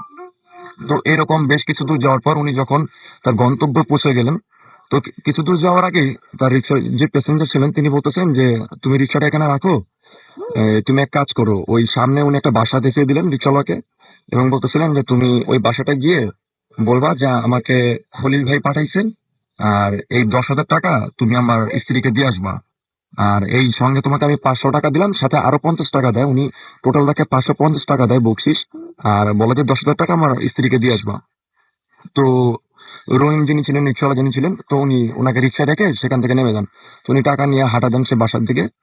তো উনি বাসায় ঢুকতেই দেখলেন যে 4-5 জন পুরুষ আর কিছু মহিলা সেখানে সেই বাসার উঠানে দাঁড়ানো। তো উনি গিয়ে জিজ্ঞেস করতে লাগলেন যে এখানে এই খলিল ভাইয়ের স্ত্রীকে, এরকম খলিল ভাইয়ের স্ত্রীকে। তো তখন খলিল ভাই যে বড় ভাই ছিলেন উনি বলতেছেন যে কেন, কি সমস্যা। তখন উনি বলতেছে যে এরকম খলিল ভাই আমাকে 10,000 টাকা দিয়ে পাঠাইছেন ওনার স্ত্রীকে দেওয়ার জন্য। তখন খলিল ভাই যে বড় ভাই ছিল উনি খুব অবাক হয়ে তার দিকে তাকায় যে কি বলতেছে এইসব। তখন সে রিক্সাওয়ালা বলে যে ওনাকে আমি রিক্সা করে নিয়ে আসছি, উনি বাইরেই রিক্সায় বসে আছেন এবং উনি 10,000 টাকা দিয়ে বলছেন যে ওনার স্ত্রীকে দিতে। তখন উনি আর ওনার আশেপাশে আরো কয়েকজন লোক তাকে বলে যে আপনি কি পাগল হয়ে গেছেন নাকি। তখন উনি জিজ্ঞেস করে যে কেন। তখন ওনাকে ওরা মানে সেখান থেকে নিয়ে গিয়ে উঠানের পাশে নিয়ে দেখায় যে আপনাকে খলিল ভাই কিভাবে টাকা দিবে, কারণ খলিল ভাই তো আজকে সকালে সিএনজি অ্যাক্সিডেন্টে মারা গেছে। তো এটা শোনার পর যখন সে লাশের সামনে যায়, তো সে যখন লাশটা দেখলো, তো সে লাশ দেখে মানে সেখানে সেন্সলেস হয়ে যায়। এবং তার যখন সেন্স ফিরে তখন সে দেখে যে পুরো বাসা ভর্তি মানুষজন এবং সবাই তাকে মানে কিউরিসিটি নিয়ে জিজ্ঞেস করতে থাকে যে আসলে কি ঘটনা হয়েছে। তখন সে সবাইকে বলে যে এরকম আমি ওনাকে রিক্সায় করে নিয়ে আসি রিক্সা জমা দিতে যাওয়ার সময়। তো আসার পর উনি আমাকে বলে যে এই 10,000 টাকা আমার স্ত্রীকে দিয়ে দিবা আর এই 550 টাকা তোমার বকশিস। তো উনি যখন লাশের চেহারাটা দেখে উনি সেন্স ফেরার পর বলেন যে যে লাশের চেহারাটা যেরকম ছিল ওনার প্যাসেঞ্জারের চেহারাটা ঠিক হুবহু ওই রকমই ছিল। এবং পরে রাসেল ভাই ওনাকে যে 550 টাকা বকশিস দেওয়া হয়, উনি সেটা পর্যন্ত সেই খলিল সাহেবের স্ত্রীকে দিয়ে আসেন। এবং এই ঘটনাটা প্রায় ওই জায়গায় সবাই জানে। এবং এরপর উনি যা করেন সেটা হচ্ছে যে উনি গাজীপুর থেকে আমাদের কামরাঙ্গীরচরে চলে আসেন এবং উনি এখনো রিক্সাই চালান, কিন্তু আর ওইদিকে আর ওনার আর যাওয়া হয়নি। তো এই ছিল রাসেল ভাই আমার ফার্স্ট স্টোরি। আপনাকে অনেক ধন্যবাদ। আমরা আরো একটা ছোট্ট বিরতিতে আছি এবং বিরতির পরে আবারও ফিরে আসছি এখনই। আমাদের সাথে থাকুন। স্টে টিউন টু রেডিও ফুর্তি and don't stop the ফুর্তি. Night comes alive with the Gramin Phone.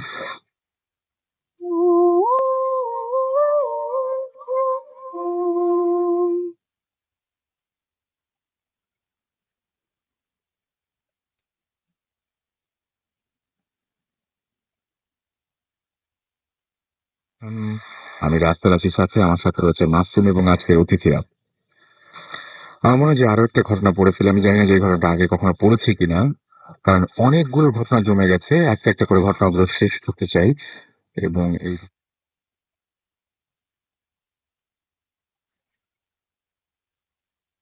অন্যরকম। এবং এটাও এসছে দেশের বাইরে থেকে। সো যারা দেশের বাইরে থেকে কষ্ট করে আমাদেরকে শোনেন, এবং এত ব্যস্ততার মাঝে দেশের বাইরে প্রত্যেকটা মানুষকে প্রচুর ব্যস্ত থাকতে হয় আমরা জানি, তারপরেও শোনেন এবং এত কষ্ট করে ঘটনা অনেকে আবার বাংলায় লিখে পাঠান। আমার খুব ভালো লাগে দেশের বাইরে থেকে যখন আমি দেখেছি কেউ বাংলায় লিখছেন, আমার খুব ভালো লাগে। এবং সেরকম অনেকে আমরা ইমেইলই পাই। তো আপনাদের অনেক ধন্যবাদ।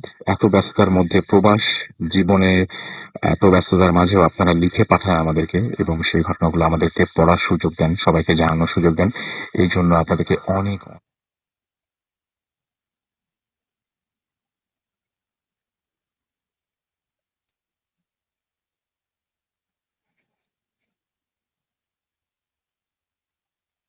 প্রিয় রাখা হয়। আমি জানি আপনি সবসময় ভালো থাকেন এবং ভালোর দলে। আমি আশরাফুল, ইউএই তে থাকি, একটা মল ম্যানেজমেন্ট অফিসে কাজ করি। আমি ভূত এফএমের একজন বড় ফ্যান বলবো না, এটা বলতে পারি যে একটা এপিসোডও আমি দুইবার শুনে থাকি, দুইবার করে শুনে থাকি, অর্থাৎ এপিসোড, বিভিন্ন এপিসোড তিনি দুইবার করে শুনে থাকেন। আমি যে ঘটনাটা বলতে যাচ্ছি এটা আমার সাথে ঘটে যাওয়া 2 বছর আগের ঘটনা। বলি বলি করে বলা হয় না। আমি জানি আমার এই ঘটনাটা বিশ্বাসযোগ্য না, তবুও আমি এই ঘটনার একমাত্র সাক্ষী। আমি তখন একজন রাজনীতিবিদ হওয়ার কারণে মাঝে মাঝে আমাকে বিভিন্ন জায়গায় যেতে হতো। এরকম একদিন দলীয় মিটিং এ একটা জরুরি কাজে আমি ওই দিন 12টার গাড়িতে যাবার জন্য রওনা হতে হয় আমাকে। আমি সব সময় একটা মানে নির্দিষ্ট পরিবহনের নাম লিখেছি, আমি সেটা বললাম না। সেই পরিবহনটিতে যাতায়াত করতাম এবং ঢাকার বাইরে কোথাও গেলে, তো রাজশাহী যাবার আগে যমুনা সেতুর পাড়ে, জায়গাটার নাম বলতে চাচ্ছি না, একটা অনেক বড় ফাঁকা রোড আছে যার চারপাশে শুধু খালি জায়গা। ঠিক ওই সময়টায় কে যেন আমাকে কল দিয়ে বলল, ভাই সামনে দলীয় ঝামেলা হতে পারে, ভালো হয় যে কোনো এক জায়গায় নেমে পড়ে সকালে ঢাকা ব্যাক করেন। তো আমি আর বেশি কিছু ভাবলাম না, হয়তো দলের কোনো ছোট ভাই হতে পারে। তা না হলে আসতেই তা না হলে আমি আসতে আমি আমি এসেছি এটা জানলো কেমন করে। তো আমি আর ড্রাইভারকে কিছু বললাম না, শুধু বললাম যে মামা আমাকে দলের কোনো একটা ছোট ভাই, আচ্ছা আমাকে সামনে একটা জায়গায় নামিয়ে দাও। আর আমি একজন রাজনীতিবিদ হওয়ার কারণে তারা অনেকেই আমাকে চিনতো, তাই কোনো অজুহাত না দেখিয়ে বলল যে সামনে একটা মামা সামনে একটু আলো দেখা যায়, ওই জায়গাটা নামিয়ে দেই। আমি বললাম ওকে। আমি আমাদের আচ্ছা, আর আমাদের তো জিন ভূতের কথা ভাবার সময় নেই, ভাবলাম যান বাঁচানো ফরজ।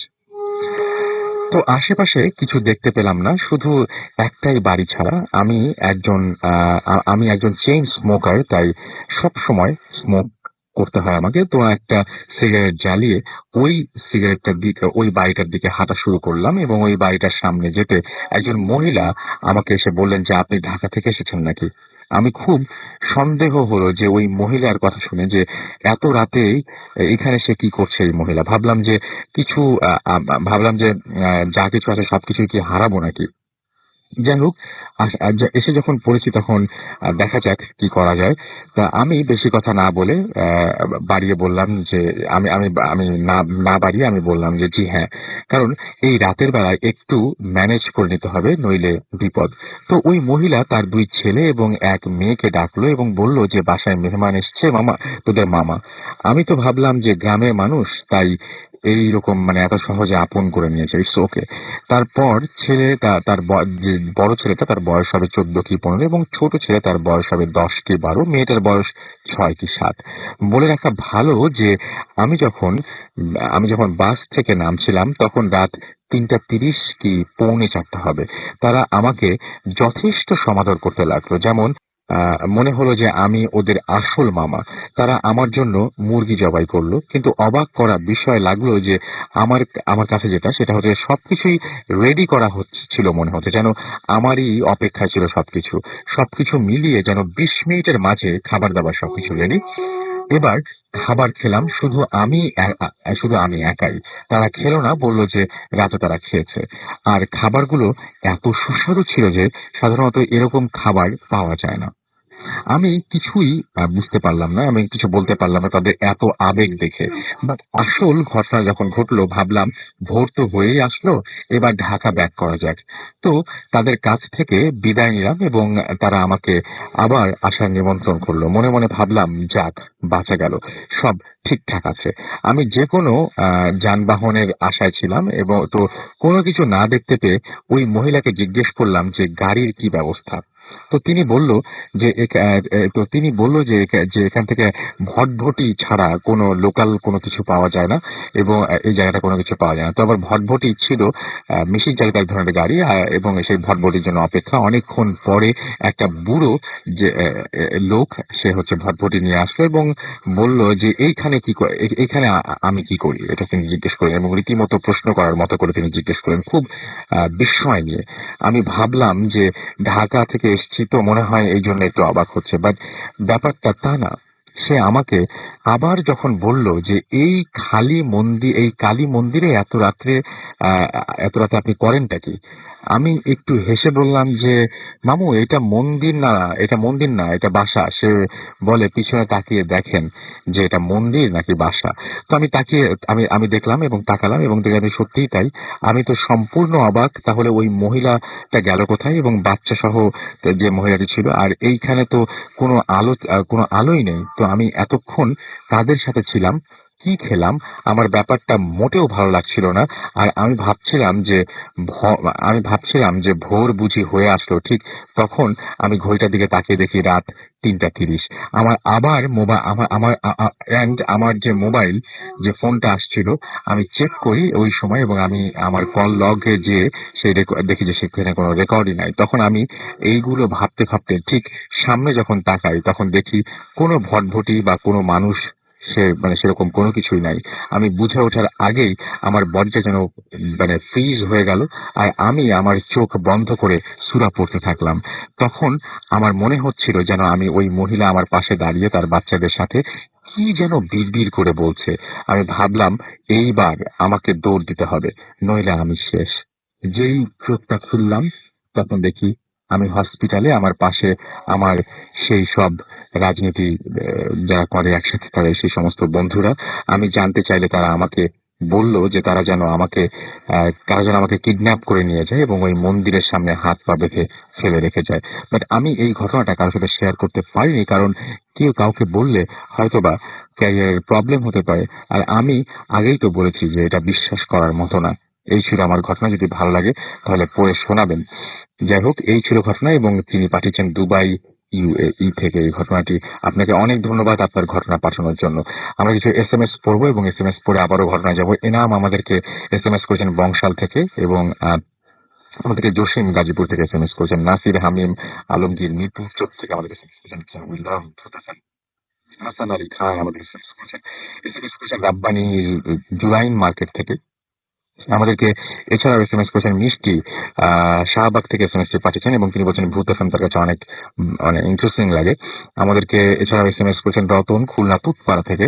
আমাদেরকে এছাড়াও এসএমএস করেছেন দেখতে পাচ্ছি, আচ্ছা আমাদেরকে এসএমএস করেছেন দেখতে পাচ্ছি শ্যাম, জাকির সুমি আমাদের এসএমএস করেছেন আমাদেরকে এছাড়াও পন্নী চট্টগ্রাম থেকে, এছাড়াও সজীব কুমিল্লা থেকে আমাদের এসএমএস করেছেন। মাহাথির আমাদের এসএমএস করেছেন আমাদেরকে। মোফাজ্জল হোসাইন, মনির রঙ্গন আমাদের এসএমএস করেছেন নিকুঞ্জ চিলখেত থেকে। আখি সাজিদ আমাদের এসএমএস করেছেন জাবেদ এবং আমাদেরকে এছাড়াও এসএমএস করেছেন জসিম। আমাদেরকে এসএমএস করেছেন দেখতে পাচ্ছি আচ্ছা মিল্টন এবং শশী খুলনা থেকে। আচ্ছা আমি এসএমএসটা মনে হয় এর আগেও পেয়েছি। আমাকে আশিস উত্তর আচ্ছা চট্টগ্রাম থেকে এসএমএস করেছেন। ইমু রাখি আমাদের এসএমএস করেছেন কামরাঙ্গীর চর থেকে। ফকিরুল ইসলাম আমাদের এসএমএস করেছেন। এ কে অনিক আমাদের এসএমএস করেছেন তানভীর। স্বপ্ন আমাদের এসএমএস করেছেন ময়মনসিং থেকে। আমির শাহিন ভুঁইয়া আমাদের এসএমএস করেছেন। এসআই সোহেল চট্টগ্রাম থেকে আমাদের এসএমএস করেছেন আমাদেরকে। এছাড়াও দেখতে পাচ্ছি আশরাফুল ইসলাম ময়মনসিং থেকে। এছাড়াও আমাদেরকে এসএমএস করেছেন মিল্টন নরসিংদী দাসপাড়া থেকে। এছাড়াও আমাদের এসএমএস করেছেন ইমু পাখি কামরাঙ্গীর চর থেকে।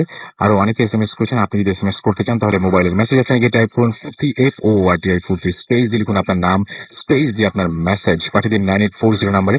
আমাদের যদি ইমেল করতে চান তাহলে আমাদের ইমেল অ্যাড্রেসটা হচ্ছে bhutfm@radiofurti.fm, which is BHWTFM@radioforti.fm। আপনার নাম, ঠিকানা এবং ফোন নাম্বার সহ আপনার জীবনে ঘটে যাওয়া অথবা আপনার জানা সেরা ঘটনাটি পাঠিয়ে দিন আমাদের কাছে। আর যদি আপনি যদি দেশের বাইরে অবস্থান করেন তাহলে অবশ্যই আমাদেরকে সেই ঘটনাটি রেকর্ড করে অডিও ক্লিপটি পাঠিয়ে দিন এবং ঘটনার শুরুতে অবশ্যই উল্লেখ করুন যে আপনি এখানে এসে ঘটনাটা শেয়ার করতে চান নাকি আপনি চান যে আমরা আপনার ঘটনাটা পড়ে শোনাবো। আর যারা আমাদের সাথে ফেসবুকে বিভিন্ন পোস্ট পাঠাতে চান আমাদের পেজে, তাদেরকে আমি ফেসবুকের অ্যাড্রেসটি দিয়ে দিচ্ছি। আমাদের ফেসবুক অ্যাড্রেসটি হচ্ছে www.facebook.com/radiofurti। ঘড়িতে সময় রাতে 1টা, শুনছেন সবসময় রেডিও ফুর্তি 88.0 FM, বাংলাদেশের সর্ববৃহৎ রেডিও নেটওয়ার্ক। চলছে ভূত এফএম। আমি রাস্তার সাথে আমার সাথে রয়েছে মাসুম এবং আজকের অতিথিরা। আমরা চলে যাব আবারও ঘটনায় এবং প্রচুর প্রশংসা পাচ্ছি ঘটনার এবং মিউজিকের। তো যারা ঘটনা পাঠাচ্ছেন তাদেরকে অনেক অনেক ধন্যবাদ এবং আপনাদের ঘটনাগুলো জনপ্রিয় হয়ে উঠছে, এটা যেমন আপনাদের ভালো লাগার কারণ, আমাদেরও আরো বেশি ভালো লাগার কারণ। দেখা যাক আপনাদের সাথে আমরা যেতে চাই আরো অনেক বহুদূর। আপনাদের সহযোগিতা সব সময় চাই, অতীতে ছিল এবং এখনো আছে এবং ভবিষ্যতেও থাকবে আশা করা যায়। যাই হোক, আমি আপনাকে একটু বলি ভাইয়া, আপনার নামটা বলে আপনার ঘটনা বলেন, যে আমাদের এখানে দেখা যায় না যেহেতু টিভির মতো বারবার নাম বলতে হয়। আচ্ছা, হ্যালো ডিয়ার লিসেনার্স, আমি হাসান মোর্শেদ, মিরপুর শেরপাড়া থেকে। তো অ্যাট ফার্স্ট রাসেল ভাইকে থ্যাংক জানাচ্ছি যে সেকেন্ড টাইম আমাকে স্কোপ করে দেওয়ার জন্য। আমি আমার এখন যে ঘটনাটা শেয়ার করব সেটা হচ্ছে আমার লাইফের একটা একটা রহস্যজনক ঘটনা। আমি একটু বলে দিই যে হাসান ভাই হচ্ছে যিনি প্রথমে আমাদের সাথে প্রথম স্টোরিটা শেয়ার করেছেন, এটা তার দ্বিতীয় ঘটনা। তো এই ঘটনাটা হচ্ছে 1984 এর ঘটনা। তখন আমি ক্লাস 4-এ পড়ি। আমরা তখন থাকতাম শেওড়াপাড়া এবং এখনো থাকি, বাট ওই বাড়িতে থাকি না। তো আমাদের শেওড়াপাড়াটা তখন খুব বেশি একটা ঘন বসতি ছিল না, বাড়িঘর খুব কম ছিল। তো আমাদের যে বাড়িটা ছিল যেখানে, তো বাড়িটা ছিল একতলা। তো ওই বাড়ির উত্তর দিকে আরেকটা বাড়ি ছিল একতলা। তো এর পিছন দিকটা একদম খালি ছিল। এটাকে বলা যেতে পারে চক, যেটাকে বেসিক্যালি বলা হয় চক। বা ওদিকে একটু দূরে কিছু লোকজন ধানের চাষ টাস করতো। একদম এটা হচ্ছে এয়ারপোর্টের পিছন দিকে সাইডটা। আচ্ছা, পুরনো এয়ারপোর্ট। হ্যাঁ রাইট, পুরনো এয়ারপোর্টের পিছন দিকে সাইডটা। তো আমি ছোটবেলাতে খুব দুষ্ট ছিলাম। মানে দুপুরবেলা আমাকে কখনো আমার আব্বু আম্মু ঘুমাতে নিতে পারতো না। দুপুর হলেই আমি আসলে ঘরের মধ্যে এটা এটা করতাম, এই সেই করতাম। বাট একদিন খুব তখন খুব গরম ছিল, খুব গরম দিন। আমার আব্বু আম্মু ঘুমিয়ে পড়েছে। তো দুপুরবেলা আমি ছাদে চলে যাই এবং আমাদের যে ছাদটা তার উত্তর দিকে ছিল একটা ডালিম গাছ। তো আমাদের বাড়িটা ছিল একতলা। তো ওই বাড়িটা ছাদের চারদিকটা ছিল একটা রেলিং ছিল, এটা আপনার পাইপ দিয়ে করা রেলিংটা, পুরোনো বাড়ি তো সেজন্য। তো আমাদের রেলিং দিয়ে আবার সানসেটেও নামা যায়। তো আমি তখন ছাদে গিয়ে রেলিং এর উপরে উঠে সানসেটে নেমেছি। আমার একটা টার্গেট ছিল যে ওই আমাদের সানসেট সাথে লাগানো একটা ডালিম গাছ ছিল এবং সেই গাছে অনেক ডালিম টালিম হতো এবং ডালিমগুলো খুব ভালো ছিল। তো আমি দুপুরবেলা মেবি তখন টাইম 2:30 অথবা 3টা বাজে। তো আমি করলাম কি ওই সানসেটে নেমে তো ডালিম গাছে উঠে পড়লাম। উঠার পর আমি দেখলাম যে একটা ডালিম দেখা যাচ্ছে খুব বড় পাকা। আমি টার্গেট করলাম ওইটাকে পারবো। কিন্তু যখন আমি একটু উপরে উঠতে গিয়েছি তখন দেখলাম যে খুব ছোট একটা সাদা কাপড় ওই ডালিমটার একটু উপরে ছিল। একটু উপরে ছিল। তো আমি আস্তে আস্তে উপরে উঠে যখন ডালিমটা ধরতে যাব ওই সাদা কাপড়টা ঠিক ওই ডালিমটার কাছে এসে ডালিমটাকে পেঁচিয়ে ধরলো। তো আমি করলাম কি সাথে সাথেই ডালিমটার মধ্যে হাত দিলাম, কাপড়টা সহ। হাত দেওয়ার পর আমার সমস্ত মানে কি বলবো এটাকে, মানে আমার শরীরের মধ্যে একটা কম্পন সৃষ্টি হয়ে গেল এবং আমার এরপরে কোনো সেন্স নাই। তো এর 3 থেকে 4 ঘন্টা পর আমি আমার আবিষ্কার করলাম যে আমি আমাদের বাড়ির বিছানার মধ্যে শুয়ে আছি। আমি মানে দেখলাম যে আমার আম্মু এবং আমাদের এখানকার যারা 2-1 জন লোক ছিল উপরে আপনার পাশের ফ্ল্যাটে তারাও আসছে, এসে বলে যে আমি বললাম যে আম্মু আমি এখানে কেন? তো বললো যে তুমি ছাদের মধ্যে সেন্সলেস হয়ে পড়েছিলা। তখন আমার কাছে ব্যাপারটা খুব অদ্ভুত লাগলো। আমি আম্মুকে বললাম আম্মু আমি তো ডালিম পাড়তে গিয়েছি, আমি তো ছাদের মধ্যে তো পড়ে থাকার তো এখানে কোনো কথা আসছে না। তো আমার কাছে সবচেয়ে বেশি ঘটনাটা রহস্যজনক মনে হয়েছে এই কারণে যে আমি যখন ডালিম পাড়তে গিয়েছি আমি যদি ওখান থেকে পড়ে যাই তাহলে আমার সাথে সাথে নিচে পড়ে যাওয়ার কথা, রাসেল ভাই ওখানে নিচে পড়ে যাওয়ার কথা। এবং নিচের আমাদের বাড়ির চারদিক দিয়ে একটা ওয়াল ছিল এবং ডালিম গাছটা ওয়ালের ভিতরের দিকে ছিল। এবং আমি যদি ডালিম গাছ থেকে নিচে পড়ে যাই এবং নিচে কিন্তু একটা ড্রেনের মতো ছিল এবং ড্রেনের পাশ দিয়ে একটু জঙ্গল টঙ্গল ছিল। তখন কিন্তু আমরা এর আগে বেশ কয়েকবার ওখানে অনেক সাপ টাপ মেরেছি। তো আমার ওখানে পড়ে যাওয়ার কথা, ওখানে যদি পড়ে যায় তাহলে আমার মাথা টাথা ফেটে যাবে, কাঁচ ভাঙা টাঙ্গা আমার শরীরে ঢুকে যাবে। কিন্তু তা না হয়ে আমি কিভাবে মানে ছাদের মধ্যে সেন্সলেস হয়ে পড়েছিলাম এই রহস্যটা আমি আসলে এখনো বুঝতে পারিনি। এটা আমার লাইফের এখনো আমি মাঝে মধ্যে যখন একা থাকি বা অনেকের সাথে আমি এই ব্যাপারটা শেয়ার করেছি, তো আমি আসলে এই রহস্যটা এখনো বের করতে পারি না। এটা কি করে হলো? আমি তো ডালিম পাড়তে গেছি, আমার নিচে পড়ে যাওয়ার কথা, কিন্তু আমি কি করে ছাদের মধ্যে সেন্সলেস হয়ে পড়েছিলাম এটা এখনো আমি বুঝতে পারছি না। আপনি আপনি আরেকটা জিনিস আমাকে বাইরে বলছিলেন যে আপনার কিছু হবি আছে, রাইট। যেমন মাছ ধরা, যেমন হচ্ছে এই সমস্ত ব্যাপার নিয়ে ইয়ে করা। আপনি ঈশ্বরদীতে একটা ঘটনা বলছিলেন বোধ হয়, না ঈশ্বরদী না কোথায় জানো? হ্যাঁ, ঈশ্বর দিত, রাইট। ঈশ্বরদীতে কি হয়েছে মানে just কি হয়েছিল জিনিসটা? একবার হয়েছিল কি ঈশ্বরদীতে আমরা আমাদের ফ্যামিলি নিয়ে ঘুরতে গিয়েছিলাম। তো ওটা হচ্ছে আমার মাদার ইন ল এরিয়া। তো ওখানে আমি ঘুরতে যাওয়ার পর আমার আবার হচ্ছে কি আমি কিছু সন্ধ্যার পরে ওখানে কিন্তু বেশি ঈশ্বরদীতে খুব একটা রিক্সা টিক্সা চলে না, ওখানে ভ্যান, সবগুলো ভ্যান। তো আমি ওখানকার কিছু ছেলে টেলে জোগাড় করলাম যারা হচ্ছে ওই আমার ব্রাদার ইন ল পরিচিত। ওদেরকে নিয়ে আমি ভাবলাম যে একটু ভিতরে দিকে ঘুরবো। তো ওখানে একটা ভ্যান চালক পেলাম। তো তাকে বললাম যে ভিতরে যাব, আমরা অনেক ভিতরে যাব, যত দূর যাওয়া যায়, তোমাকে টাকা নিয়ে কোনো চিন্তা করতে হবে না, তোমার যা ভাড়া তার ডাবল ডাবল ভাড়া আমি দিব। তো ভ্যান চালকটা বলে হ্যাঁ যাবো। তো আমরা বললাম যে আমরা ভিতরে গিয়ে তোমাকে আবার ছেড়ে দিব। কিন্তু ভ্যান চালক বলে না তাহলে আমি যাবো না। আমি বললাম কেন তুমি যাবো না? তোমাকে তো ভাড়া তো বাড়িয়ে দিচ্ছি। না, ভ্যান চালক বলছে না আমি যাবো না এই কারণে যে আমি একা আসতে পারবো না। আমি তো তাহলে তোমার সমস্যা কোথায়? সে কোনো কথাই বলছে না যে আমার সমস্যা কোথায়। আমি যাব না, আমি যেতে পারি যদি আপনারা ওখানে থাকেন, আমি ওখানে স্টে করবো, তারপর আপনাদের সাথে আমি চলে আসবো। আমার ভাড়া ডাবল দিতে হবে না, বাট আমি চলে আসবো। তো যাই হোক আমরা এগ্রি করলাম। তো যেতে যেতে আমরা ওই একদম অনেক ভিতরে চলে গিয়েছে, অনেক ভিতরে প্রায় 1 ঘন্টার মতো ওই লোকটা ভ্যান চালিয়ে ভিতরে নিয়ে গিয়েছিল। তো আমরা ওখানে একটা দোকানে গিয়ে বসলাম, ছোট্ট দোকান, ওখানে চাটা বিক্রি করে বিস্কুট। তো আমরা ওখানে বসে চাটা খেলাম, বিস্কুট টিস্কুট খেলাম। খেতে খেতে ওই ভ্যান চালকের সাথে আমি খুব ভাবে একটু গল্প করলাম, কি ভাই তোমার সমস্যা কোথায়, তুমি একা যেতে চাও না, তোমার কারণটা কি? তখন সে প্রথম প্রথম মানে কিছু বলতে চাচ্ছে না।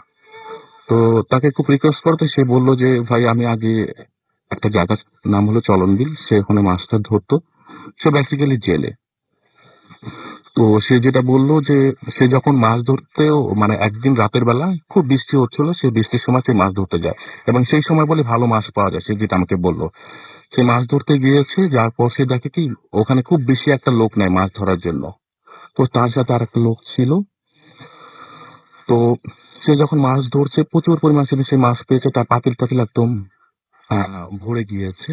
তো হঠাৎ সে লক্ষ্য করলো কি পানির ভিতর থেকে দুটা মানে মানুষের মতো উঠে আসছে, কালো রঙের, শরীরের প্রতি মানুষের মাছের উপরে যে একটা এটাকে কি বলে আঁশ, আঁশ, হ্যাঁ, ওগুলো শরীরের মধ্যে আসে আসে আসতে যেটা, রাইট রাইট। এবং তার হাতগুলো হচ্ছে মাছের কাটার মতো লম্বা লম্বা হাতগুলো, মাছের যে লেজ বা ই থাকে যেটাকে বলে পাখা নাকি বলে, ওগুলোর মতো তার হাতগুলো। সে দুইটা আসে, সে হারিকেনের আলোতেই স্পষ্ট দেখতে পাচ্ছে দুইটা এসে। কোনো তারা সাউন্ড নেই, তারা শুধু এই পাতিলের দিকে হাত দিচ্ছে ও দুইটা। তখন ওই লোকটা তো মানে বুঝতে পারলো, বললো যে আমি, তখন লোকটা বললো যে আমি আসলে এটা বুঝতে পারলাম যে এটা কি হতে পারে। তো আমি করলাম কি, বইটাটা দিয়ে ওর ঠিক মাথার মধ্যে একটা বাড়ি দিলাম। বাড়ি দেওয়ার সাথে সাথে একটা ডুবে গেল। ডুবে যাওয়ার সাথে সাথে আরেকটা করলো কি, ওই পাতিলটাকে ধাক্কা দিয়ে পানির মধ্যে ফেলে দিল। ফেলে দেওয়ার সাথে সাথে যেটাকে আমি মাথার মধ্যে বাড়ি দিয়েছিলাম সেটা আমার পিছন দিকে উঠে আমার ঠিক পিছন দিকে একটা আঁচড় দিয়ে গেল। আঁচড় দিয়ে গেল, আমি এবং আমার সাথে যে লোকটা ছিল তাকে পানিতে ফেলে দিয়েছে, এবং আমাদের নৌকা উল্টে যাওয়ার মতো অবস্থা। তারা মাছের পাতির সব মাছ নিয়ে গিয়েছে, আর এরপর আমাদের আর কোনো ক্ষতি করেনি।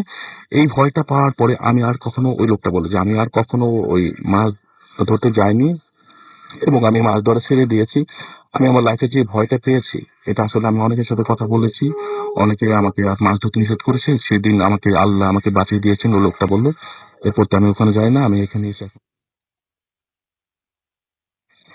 আপনাকে অনেক ধন্যবাদ। আমাদের আরো একটা ছোট্ট বিরতিতে যেতে হবে, এবং বিরতির সাথে সাথে আমরা একটা ঘটনাও শুনবো, যে ঘটনাটি আমাদেরকে পাঠিয়েছেন আমাদের একজন লিসেনার, সম্ভবত ইউএসএ থেকে, রাইট? আচ্ছা, তিনি হচ্ছেন শারমিন, এবং শারমিন পাঠিয়েছেন আমাদেরকে ইউএসএ থেকে, এবং আশা করছি যে এই ঘটনাটা আপনাদের অনেক ভালো লাগবে। এবং আমরা একটা ছোট্ট বিরতিতে যাবো, বিরতির পর আবারও ফিরে আসবো। আমাদের সাথে থাকুন, এবং আমরা যাবার আগে আরেকবার জানিয়ে দিই, আমাদের এসএমএস করতে হলে আমাদের এসএমএস করার নিয়মটি হচ্ছে মোবাইলের মেসেজ অপশনে গিয়ে টাইপ করুন ফুর্তি, FORTI ফুর্তি, স্পেস লিখুন আপনার নাম, স্পেস দিয়ে আপনার মেসেজ পাঠিয়ে দিন 940 নাম্বারে। আমাদেরকে ইমেল করতে চাইলে bhutfm@fuርቲ.fm এই অ্যাড্রেসে ইমেল করুন। আমাদেরকে ফেসবুকে কমিউনিকেট করতে চাইলে www.facebook.com/radiofurti এইখানে গিয়ে আপনারা যোগাযোগ করুন। একটা ছোট্ট বিরতি যাচ্ছে, স্টে টিউনড রেডিও ফুর্তি অ্যান্ড ডোন্ট স্টপ দ্য ফুর্তি। ফিরে আসছি।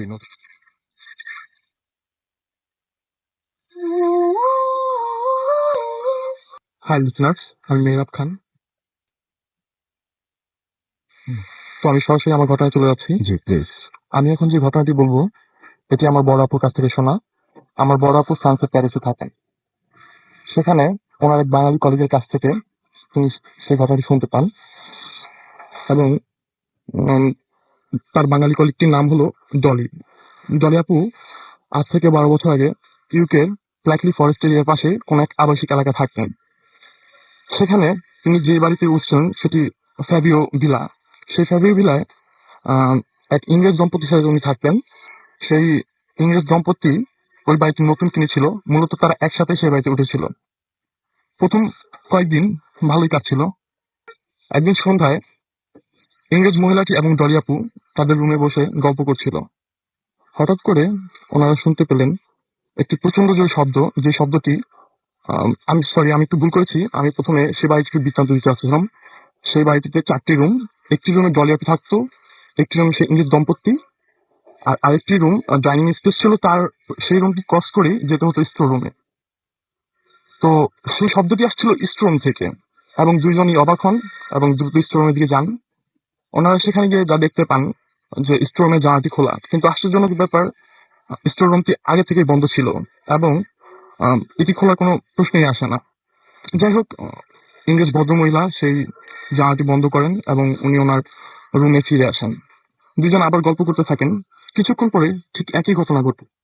এবার একটু জোরে তার শব্দটা শুনতে পেলেন।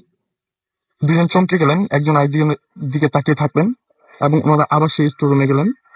ওনারা গিয়ে যা দেখতে পেলেন যে জানালাটি সেই আগের মতোই খোলা। দুজনই খুব অবাক হলেন, এবং ইংরেজ ভদ্রমহিলা ডলি আপুকে বলল যে আপনি কি এই রুমে এসেছেন? ডলি আপু বলল যে আমি তো এতক্ষণ আপনার সাথেই ছিলাম, আমি কিভাবে এখানে আসবো, এটা অসম্ভব। যাই হোক, তারা ব্যাপারটা এতটা সিরিয়াস নেয়নি, এবং তারা একে অন্যের রুমে ফিরে যান। কিন্তু দুজনই কিছুটা ভীত হন এবং কেউ কাউকে প্রকাশ করেননি। এভাবে বেশ কিছুদিন কাটছিল। একদিন রাতে এক অদ্ভুত ঘটনা ঘটলো। ডলি আপু ঘুমাচ্ছিলেন, হঠাৎ তিনি শুনতে পেলেন তার দরজায় কেউ একজন খুব জোরে নক করছে, এবং তিনি খাট থেকে উঠে যখন দরজা খুললেন, দেখলেন ইংরেজ ভদ্রলোক দাঁড়িয়ে আছে, এবং সে তাকে, ডলি আপুকে বলছে, আমার স্ত্রী কি তোমার রুমে এসেছিল? ডলি আপু বলল, না তো, উনি আমার রুমে আসেননি। তারপর লোকটি বলল, আমি তাকে পুরো বাড়ি খুঁজেছি, কোথাও খুঁজে পাচ্ছি না। তারপর তারা দুইজন বাড়িতে অনেক খোঁজাখুঁজি করলো, না না পেয়ে তারা একসময় ঘর থেকে বের হলেন এবং বের হয়ে দুজন একই সাথে যে দৃশ্যটি দেখতে পেলেন সবচেয়ে অবাক করার মতো, এবং তারা খুব আশ্চর্য হলেন। সেই ভদ্রমহিলা, আমরা সাধারণত জানি ফ্যাবিও ভিলার যে ফায়ার স্পেসটা থাকে সেখানে চিমনির উপর দিয়ে একটা কার্নিশের মতো হয়। ওই বাড়িতে তো ঠিক এরকম একটা কার্নিশ ছিল, যে কার্নিশে মহিলাটি বসেছিল। আশ্চর্যজনক ব্যাপার যে সেখানে কোনো মানুষের পক্ষে সহজে ওঠা সম্ভব নয়। আর একটি কথা বলতে আমি ভুলে গেছি যে মহিলাটি প্রেগনেন্ট ছিল। তো যাই হোক, প্রেগনেন্ট একটা মহিলার পক্ষে সেখানে ওঠা কোনো পক্ষে সম্ভব নয়। তারপর ওই লোকটি তার ওয়াইফকে অনেক ডাকাডাকি করলেন এবং ডলি আপু ডাকলেন, কিন্তু মহিলা কোনো সায় দিচ্ছিলেন না। তারপর বাধ্য হয়ে লোকটি সেখানে উঠলেন অনেক কষ্ট করে, এবং যখনই তার ওয়াইফকে স্পর্শ করলেন তখনই তার হুঁশ ফিরল, এবং সেও খুব অবাক হলো সে কি করে এখানে আসলো। তারপর তারা আবার ঘরে ফিরে যান। এর কয়েকদিন পরেই ঠিক একই ঘটনা আবারও ঘটলো। এবার ইংরেজ ভদ্রলোক তার ওয়াইফকে নিয়ে একজন ডাক্তারের শরণাপন্ন হন। ডাক্তারের কাছে গিয়ে তারা যা জানতে পারেন, মহিলাটি স্লিপ ওয়াক সমস্যায় ভুগছেন, এবং এই সমস্যাটি তার আগে থেকেই। অথচ ভদ্রলোক জানতেন, ইংরেজ ভদ্রলোক জানতেন যে তার ওয়াইফ আগে কখনো এরকম সমস্যায় ভুগেননি এবং তিনি কখনো দেখেননি। তারপর ডাক্তার কিছু মেডিসিন দিয়ে দেন এবং বলেন যে ওনাকে সবসময় রেস্টে থাকার জন্য। এর কিছুদিন পর একদিন ডলি আপু রাতে তাদের সেই বাড়ির বাইরে একটি উঠান ছিল, উঠানের মধ্যে দোলনা ছিল, সেই দোলনায় বসে কথা বলছিলেন। এমন সময় উনি অনুভব করলেন ওনার পিছনে একজন কেউ দাঁড়িয়ে আছে। ডলি আপু পিছনে তাকাতেই দেখলেন সেই ইংরেজ ভদ্রমহিলা দাঁড়িয়ে, এবং ডলি আপু তাকে জিজ্ঞেস করলো, আপনার কি কিছু লাগবে? কোনো কিছু বুঝে ওঠার আগেই সেই মহিলা ডলি আপুর গালে প্রচন্ড জোরে এক চড় বসিয়ে দেন। ডলি আপু এতটা ভয় পান এবং জোরে চিৎকার করে বসেন, সাথে সাথে উনি চোখ খুলতেই দেখেন সেই ইংরেজ ভদ্রলোক এবং মহিলা রুম থেকে বেরিয়ে আসছে। আশ্চর্যজনক ব্যাপার, মুহূর্তের মধ্যে সেই মহিলা সেখানে কিভাবে গেল? এ অসম্ভব। ডলি আপু বুঝতে পারলেন এখানে প্যারানর্মাল কিছু হচ্ছে, এবং উনি এই ব্যাপারটা তখন কাউকে প্রকাশ করেননি। এরপর দিনই ডলি আপু সেই বাড়িতে ছেড়ে দেন এবং পাশেরই কোনো একটি বাড়িতে উঠেন। তারপর কিছুদিন ভালোই যাচ্ছিল। এরপরে সেই মহিলার একটি শিশু সন্তান হয়, ছেলে বেবি হয়, এবং ছেলেটির বয়স যখন মাসখানেক হয় তখন দেখা যাচ্ছে এই মহিলার সাথে যা ঘটছে ঠিক তার বিপরীতে তার ছেলের সাথে ঘটছে। এখন সেই ছেলেটি, শিশু বাচ্চাটি হয়তো বা কখনো কার্নিশের উপরে পাওয়া যাচ্ছে, কখনো দোলনায়। একদিন মহিলা কিচেনে কাজ করছিলেন, তার ছেলে ঘুমাচ্ছিল বেডে, এবং কিছুক্ষণ পর মহিলা ফিরে এসে দেখেন তার সন্তানটি নেই। তারপর তিনি অনেক খোঁজাখুঁজি করেন, পরে তো ওনার হাজবেন্ডকে জানান। দুজন মিলে খোঁজাখুঁজি করে দেখেন একসময় তারা কার্নিশের ওখানে সেই শিশু সন্তানকে ঘুমন্ত অবস্থায় পান। তারপর তারা বাড়িতে ফিরে আসেন, রুমে ফিরে আসেন, এবং সেই ভদ্রলোকটি রাত জেগে পাহারা দিতে থাকেন, এবং মাঝে মাঝে সে মহিলাও রাত জেগে থাকেন। এমনই একদিন হঠাৎ দুইজনই ঘুমিয়ে গেলেন। পুরুষ লোকটি উঠে দেখলেন তার সন্তানটি নেই সাথে। তিনি তার ওয়াইফকে ডাকালেন, এবং দুইজন মিলে খোঁজাখুঁজি করে যখন তারা আগে থেকে বুঝতে পারছিলেন যে এমন কিছু ঘটনা ঘটছে, তখন সেই কার্নিশের ওখানে গিয়ে তারা তাদের সন্তানটিকে মৃত অবস্থায় পান। এবং সেই ভদ্রলোক বুঝতে পারেন যে তার ওয়াইফ মানসিক অসুস্থ, হয়তো সেই তার বাচ্চাটিকে খুন করেছে এবং এমন ঘটনাগুলো সেই ঘটাচ্ছে। তিনি এই জন্য তার ওয়াইফকে ডিভোর্স দিয়ে দেন। তার কিছুদিন পর লোকটি একা একাই সে বাড়িতে থাকা শুরু করে। মাঝে মাঝে এমন হতো, সেই লোকটি শুয়ে আছেন, ঘুমাচ্ছেন, রাতে মধ্যরাতে সেই স্টোর রুম থেকে কোনো বাচ্চার কান্নার আওয়াজ আসছে, এবং সে ঘুম থেকে উঠে গিয়ে সেখানে দরজাটা খুলতে দেখেন এখন আর কোনো কান্নার শব্দ নেই এবং সেখানে কেউই নেই। মাঝে মাঝে তিনি রুমে কাজ করেন এবং জানালা দিয়ে বাইরে দেখতে পান সেই দোলনায় কোনো একটি শিশু বাচ্চা দোল খাচ্ছে। যে তিনি রুম থেকে বের হয়ে যান তখন সেখানে আর কাউকে দেখতে পান না। তারপর রাসেল ভাই, এমনটা হয় যে সেই আহ, স্থানীয় গভর্নমেন্ট থেকে সে বাড়িটিকে হন্টেড হাউস ঘোষণা করে এবং বাড়িটি সিলগালা করে দেয়। এরপর থেকে সে বাড়িতে আর কেউ থাকেনি। আশেপাশে যেসব প্রতিবেশী আছে তাদের কাছ থেকে এখনো শোনা যায় যে সেই বাচ্চাটি কখনো বা সেই কার্নিশের উপরে দেখা যাচ্ছে, কখনো বা দোলনায়। ধন্যবাদ। এই ছিল অনেক ধন্যবাদ আপনাকে। আমরা পরবর্তী ঘটনায় যাব, হাতে সময় বেশি নাই। আমরা পরবর্তী ঘটনায় যাব এবং আমাদের সাথে আরো একজন অতিথি আছেন। আপনার নামটা প্লিজ একটু বলবেন এবং আপনি কোথা থেকে এসেছেন? হ্যালো লিসেনার্স, আমি ফরজ হোসেন রনি বলছিলাম। আমি ড্যাফোডিল ইন্টারন্যাশনাল ইউনিভার্সিটি থেকে এসেছি। ওকে, শুনি আপনার ঘটনা। ঘটনাটি আমার দূর সম্পর্কে নানার কাছ থেকে শোনা। আমার নানুর বাসা হচ্ছে সন্দ্বীপ। তো ওই নানার কাজ ছিল যে রাতে খেতে দেখতে যাওয়া অথবা খেজুর রস চড়ানো। তো এমন একটি রাতের ঘটনা বলছি। তো একদিন নানা গরু গাড়িতে যেত আর কি ক্ষেত দেখতে। তো রাতে যখন অনেকটা পথ গেল, তো যাওয়ার সময় দেখলো যে আহ, কতগুলা ধানের গোলা, যেটা ওই সন্দ্বীপের ভাষায় ডুলি বলা হয়, তো সামনে অনেক হাই স্পিডে একের পর এক যাচ্ছে। তো তিনি প্রথম ভয় পেলেন না, ভাবলেন হয়তো বা হ্যালোসিনেশন বা চোখের ভুল ধারণা। তো অনেকক্ষণ যাওয়ার পর দেখলেন, অনেক দূর তাকালেন যে একটা আলোর মিছিল যাচ্ছে এবং মিছিলগুলো অনেকগুলো মানুষের মধ্যে দেখা যাচ্ছে, শেপ দেখা যাচ্ছে, কিন্তু তাদের হাতে আলো। এবং তাদের মিছিলের স্লোগান ছিল, কিন্তু স্লোগানের ভাষাটা তিনি বুঝতে পারছিলেন না। ভাষা ছিল একটু ছন্দ টাইপের, কিন্তু কি ভাষা সেটা বুঝতে পারছিলেন না। তো অনেকক্ষণ যাওয়ার পর যখন মিছিলটার সাউন্ড আস্তে আস্তে কমে গেল এবং মিছিলটাও চলে গেল, তো সামনে যে ধানের গোলাগুলা ছিল একের পর এক যাচ্ছিল, সেটাও কমে গেল। তো সাথে তিনি গরু থাকায় মানে গরুগুলা অনেক লাফাচ্ছিল, মানে সামনে এগোতে চাচ্ছিল না। তো নাও চাচ্ছিল সামনে এগোতে, কিন্তু গরু এগোতে চাচ্ছিল না। তো সেই ক্ষেত্রে কিছুক্ষণ পর দেখলো যে অনেক লম্বা একটা মানুষ, ধুতি পরা, সারা শরীরে কিছু নেই। তো পা ফাঁক করে দাঁড়িয়ে আছে এবং নানাকে বলছে যে পায়ের নিচ দিয়ে যেতে। নানা কিছু বুঝতে পারছিল না, তিনি যেতে চাচ্ছিল, কিন্তু গরুগুলা ইউ টার্ন করে ব্যাক করতে চাচ্ছিল। তো অবশেষে গরু মানে ব্যাক করার কিছু দূর যাওয়ার পর নানা যখন যখন ঘটনা ঘটছিল, ঠিক তখন রাসেল ভাই মানে ভয় পায়নি, কিন্তু ঠিক যখন গরুটা ইউটার্ন করে চলে আসলো তখনই ভয় পেল এবং তখনই সেন্সলেস হয়ে গেল। তো সেন্সলেস অবস্থায় গরু গাড়ির উপর পড়েছিল।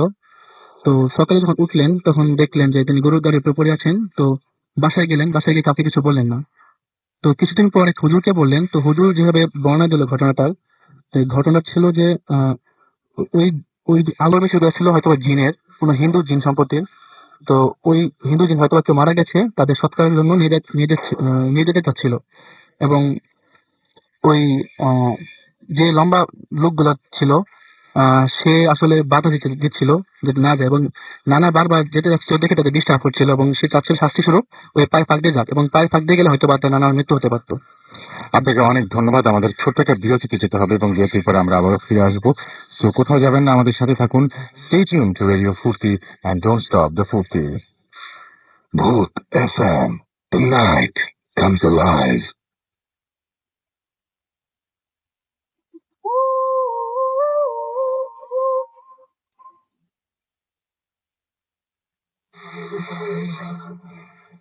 ঘড়িতে সময় রাত 1:39। শুনছেন সবসময় রেডিও ফুর্তি, চলছে বাংলা বছরের শেষ ভূত এফএম এবং সামনে একটা নতুন বছরের দিকে আমরা পা বাড়াচ্ছি।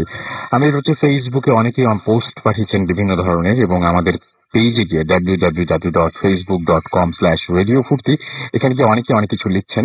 রিমা শারমিন এখানে লিখেছেন, রাতে ভূত এফএম শুনতে ভয় লাগে, কাল ডাউনলোড করে শুনবো। আমরা কিন্তু চাই যে আপনারা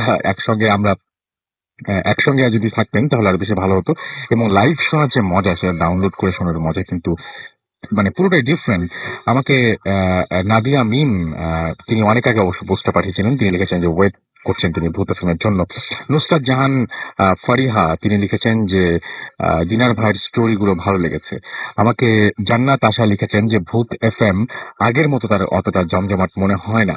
আমি তো বলবো যে এখন আমি আগের ঘটনা যেগুলো শুনি, যে ঘটনাগুলো আমি তো সবসময় বিভিন্ন যখন স্পেশাল এপিসোড হয় বা আমরা বই মেলার জন্য ইয়ে করি, তখন কিন্তু এই ঘটনাগুলো নিয়ে আমরা আবার দেখি যে আগে কিরকম ছিল, এখন কিরকম হচ্ছে। আমি বলবো যে মান আরো অনেক বেড়েছে। আপনি যেটা ভাবছেন সেটা মানে আমি জানি না যে কেন ভাবছেন, আমি জানি না, হতেই পারে যে আপনার কাছে মনে হয় না, বা আমি জানি না আসলে, কিন্তু আগের চাইতে গল্পের মান বা ঘটনার মান এখন অনেক বেশি ভালো বলেই আমার বিশ্বাস।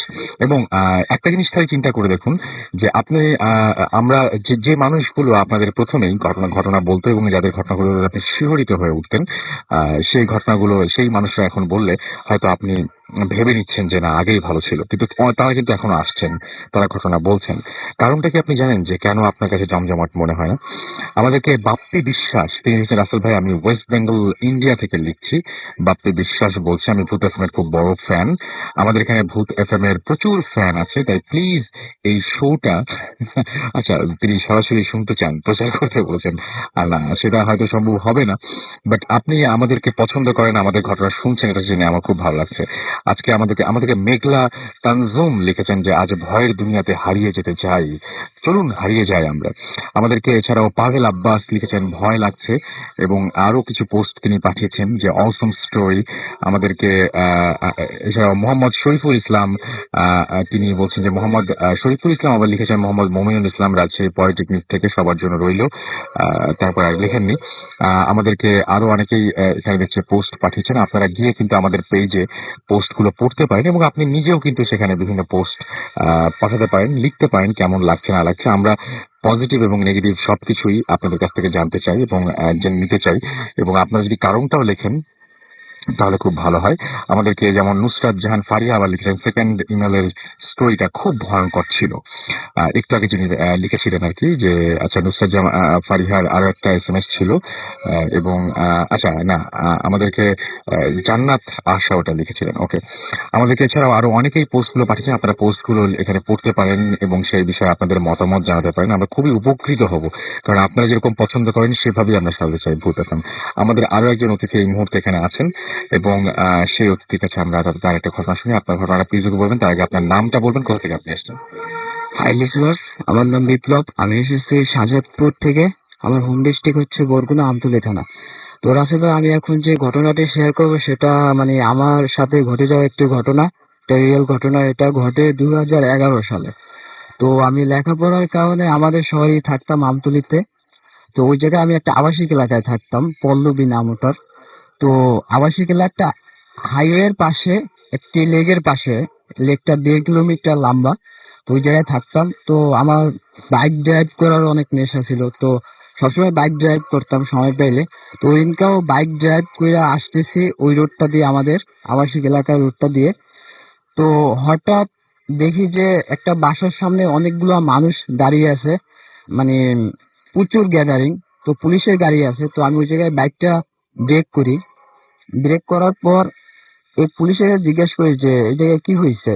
তো পুলিশ আমাকে বলে যে এই জায়গায় একটা সুইসাইড হয়েছে কিছুক্ষণ আগে। আমি তো কিভাবে সুইসাইড হয়েছে, যে গলায় ফাঁসি দিয়ে মারা গেছে একটা মেয়ে।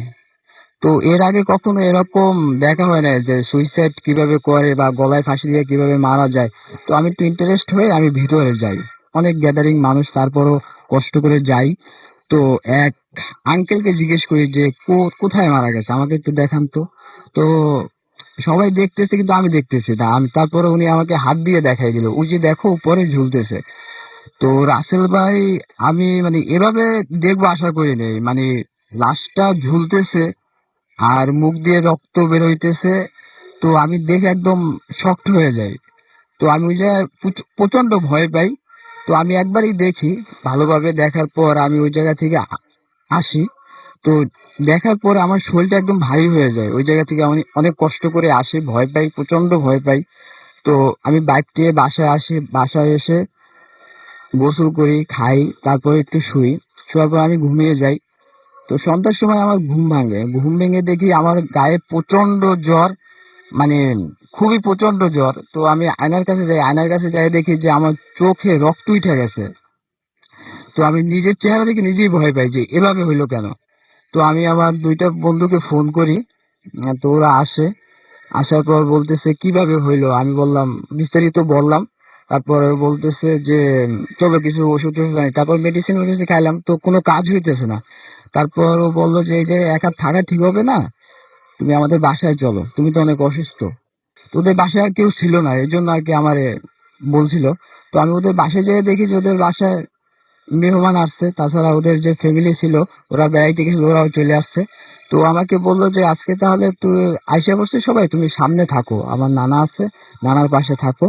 তো ওর নানার একটা খাট ছিল আর গেস্ট রুমের জন্য একটা খাট ছিল, ওটা আমি ঘুমাই। তো রাত্রে আমি ঘুম আসে না, শরীর অনেক অসুস্থ। তো মানে আমি শুয়ে রয়েছি, শুয়ে শুয়ে গান দেখতেছি মোবাইলে। তো আমার ফ্রেন্ডের আম্মা এসে বলছে যে বিপ্লব তোমার কিছু লাগলে আমার কাছে বইলো, তুমি একা একা বাইরে যাইও না। তো আমি বললাম ঠিক আছে আন্টি। তো উনি দরজাটা দুইটা দুইটা লক ওনাদের দরজায়, তো লক করে আমার সামনে চলে যায় ভিতরে। তো আমি গান শুনতে শুনতে একসময় একটু ঘুমিয়ে যাই। ঘুমানোর এক সময় হঠাৎ করে শরীরের দরজাটা খুলে গেল। দরজাটা খুলেই আমার একটা ছায়ার মতো মানুষ, মহিলা মেবি, মানে বড় বড় চুল, প্রচুর বিকৃত চেহারা, আমার গলা এসে চেপে ধরে। গলা চেপে ধরার পর আমি হাত দিয়ে এবং পাও দিয়ে প্রচুর জোরে জোরে আওয়াজ করতে থাকি খাটে। তো এরকম 5-10 সেকেন্ড এভাবে করার পর আন্টি চলে চলে আইসা তারপরে লাইটটা জ্বালাই দেয়। লাইটটা জ্বালাই তোমার আমাকে বলতেছে তোমার কি হয়েছে, এভাবে করতেছে কেন, অস্থির করতেছে কেন। আমি বলছি, আমি শুধু এইটা বলছি যে আমাকে একটু পানি দেন। তো আমাকে একটু পানি দেয়, পানি দেওয়ার পর আমি ওই জায়গায় সেন্সলেস হয়ে যাই। পরে আমি পরের দিন সকালবেলা বিকালবেলা আমার সেন্স আসে, আমি দেখতেছি যে আমাদের বাড়িতে আমি খাটে শোয়া, আমার চারপাশে আমার মা বাবা সবাই দাঁড়ানো। মা বাবা বলতেছে যে এরকম একটা ঘটনা ঘটলো, তুমি আমাদের কাছে বললা না কেন। তো আমার গলায় তখন প্রচন্ড ব্যথা। তো আমি বললাম আমি বলতে পারি নাই, তো হয়ে গেল। তো তারপর আমার মা, আমার আব্বা এরা দুজনে মিলে কবিরাজের কাছে যাইয়া পানি পড়া আনে, তারপর আমি একটু সুস্থ হই। এবং আমার মাঝে মাঝে এখনো গলা ব্যথা করে। তো আমি এটার জন্য ট্রিটমেন্ট করেছি ডাক্তারের কাছে, ডাক্তার কোনো প্রবলেম খুঁজে পায় নাই। তো এখন মোটামুটি ভালো আছি। এই ছিল আমার ঘটনা আসলে। ওকে, আপনাকে অনেক ধন্যবাদ। এবং আমি দেখতে পাচ্ছি যে অনেকে এর মাঝখানেও আমাদেরকে পোস্ট পাঠাচ্ছেন, এবং সাদিয়া আক্তার মিম লিখেছেন, কিছু কিছু মানুষ ভূতের সঙ্গে বাজে কমেন্ট করে। ফেসবুকে আছে, আপনারা পড়তে পারবেন, তাদেরকে ব্যান করা হোক না ভাই। যারা হচ্ছে নেগেটিভ কথা বলেন তাদের কাছ থেকে আমরা অনেক কিছু শিখি, প্রত্যেকটা মানুষের কাছ থেকে অনেক কিছু শেখার রয়েছে। আবার মানে এবং এবং সত্যি কথা বলতে যে হয়তো অনেকে আমাদের ভালো চান বলেই বলেন, সেটার জন্য আমরা চাই যে না, সবাই থাকুক, সবাই মিলে আমাদেরকে খারাপ বলুক ভালো বলুক আমরা একসঙ্গে থাকি। আমাদেরকে এছাড়াও আরো অনেকেই এসএমএস করছেন, আমি দেখতে পাচ্ছি রাব্বি আমাদের এসএমএস করছেন। অনেকে আবার ভূতের মান বেড়েছে এটা বলছেন, এবং আমি দেখতে পাচ্ছি যে বুড়িও আমাদের এসএমএস করছেন। আমি খুব খুশি হলাম যে মান বেড়েছে এটা তিনি বলছেন এবং তিনি এটা ফিল করছেন। যারা ভাবছেন যে মান বেড়েছে বলে নিজেদের ঘটনা পাঠাবেন না, তাদেরকে এটা মনে করার কোনো কারণ নাই। আপনার ঘটনাটা আপনার কাছে খারাপ লাগতে পারে, আমাদের কাছে ভালো লাগতেও পারে, আমাদের লিসনারদের কাছে ভালো লাগতে পারে, পাঠিয়ে দিবেন। পাগলা টিপু বাড্ডা থেকে আমাদের এসএমএস করেছেন অয়ন মিরপুর থেকে এসএমএস করেছেন আমাদেরকে। দেখতে পাচ্ছি পুতুল এসএমএস করছেন আমাদেরকে। দেখতে পাচ্ছি আনন্দ বাগচি তামজিদ আমাদের এসএমএস করেছেন, বিথি আমাদের এসএমএস করেছেন সাইমন সহ আরো অনেকে।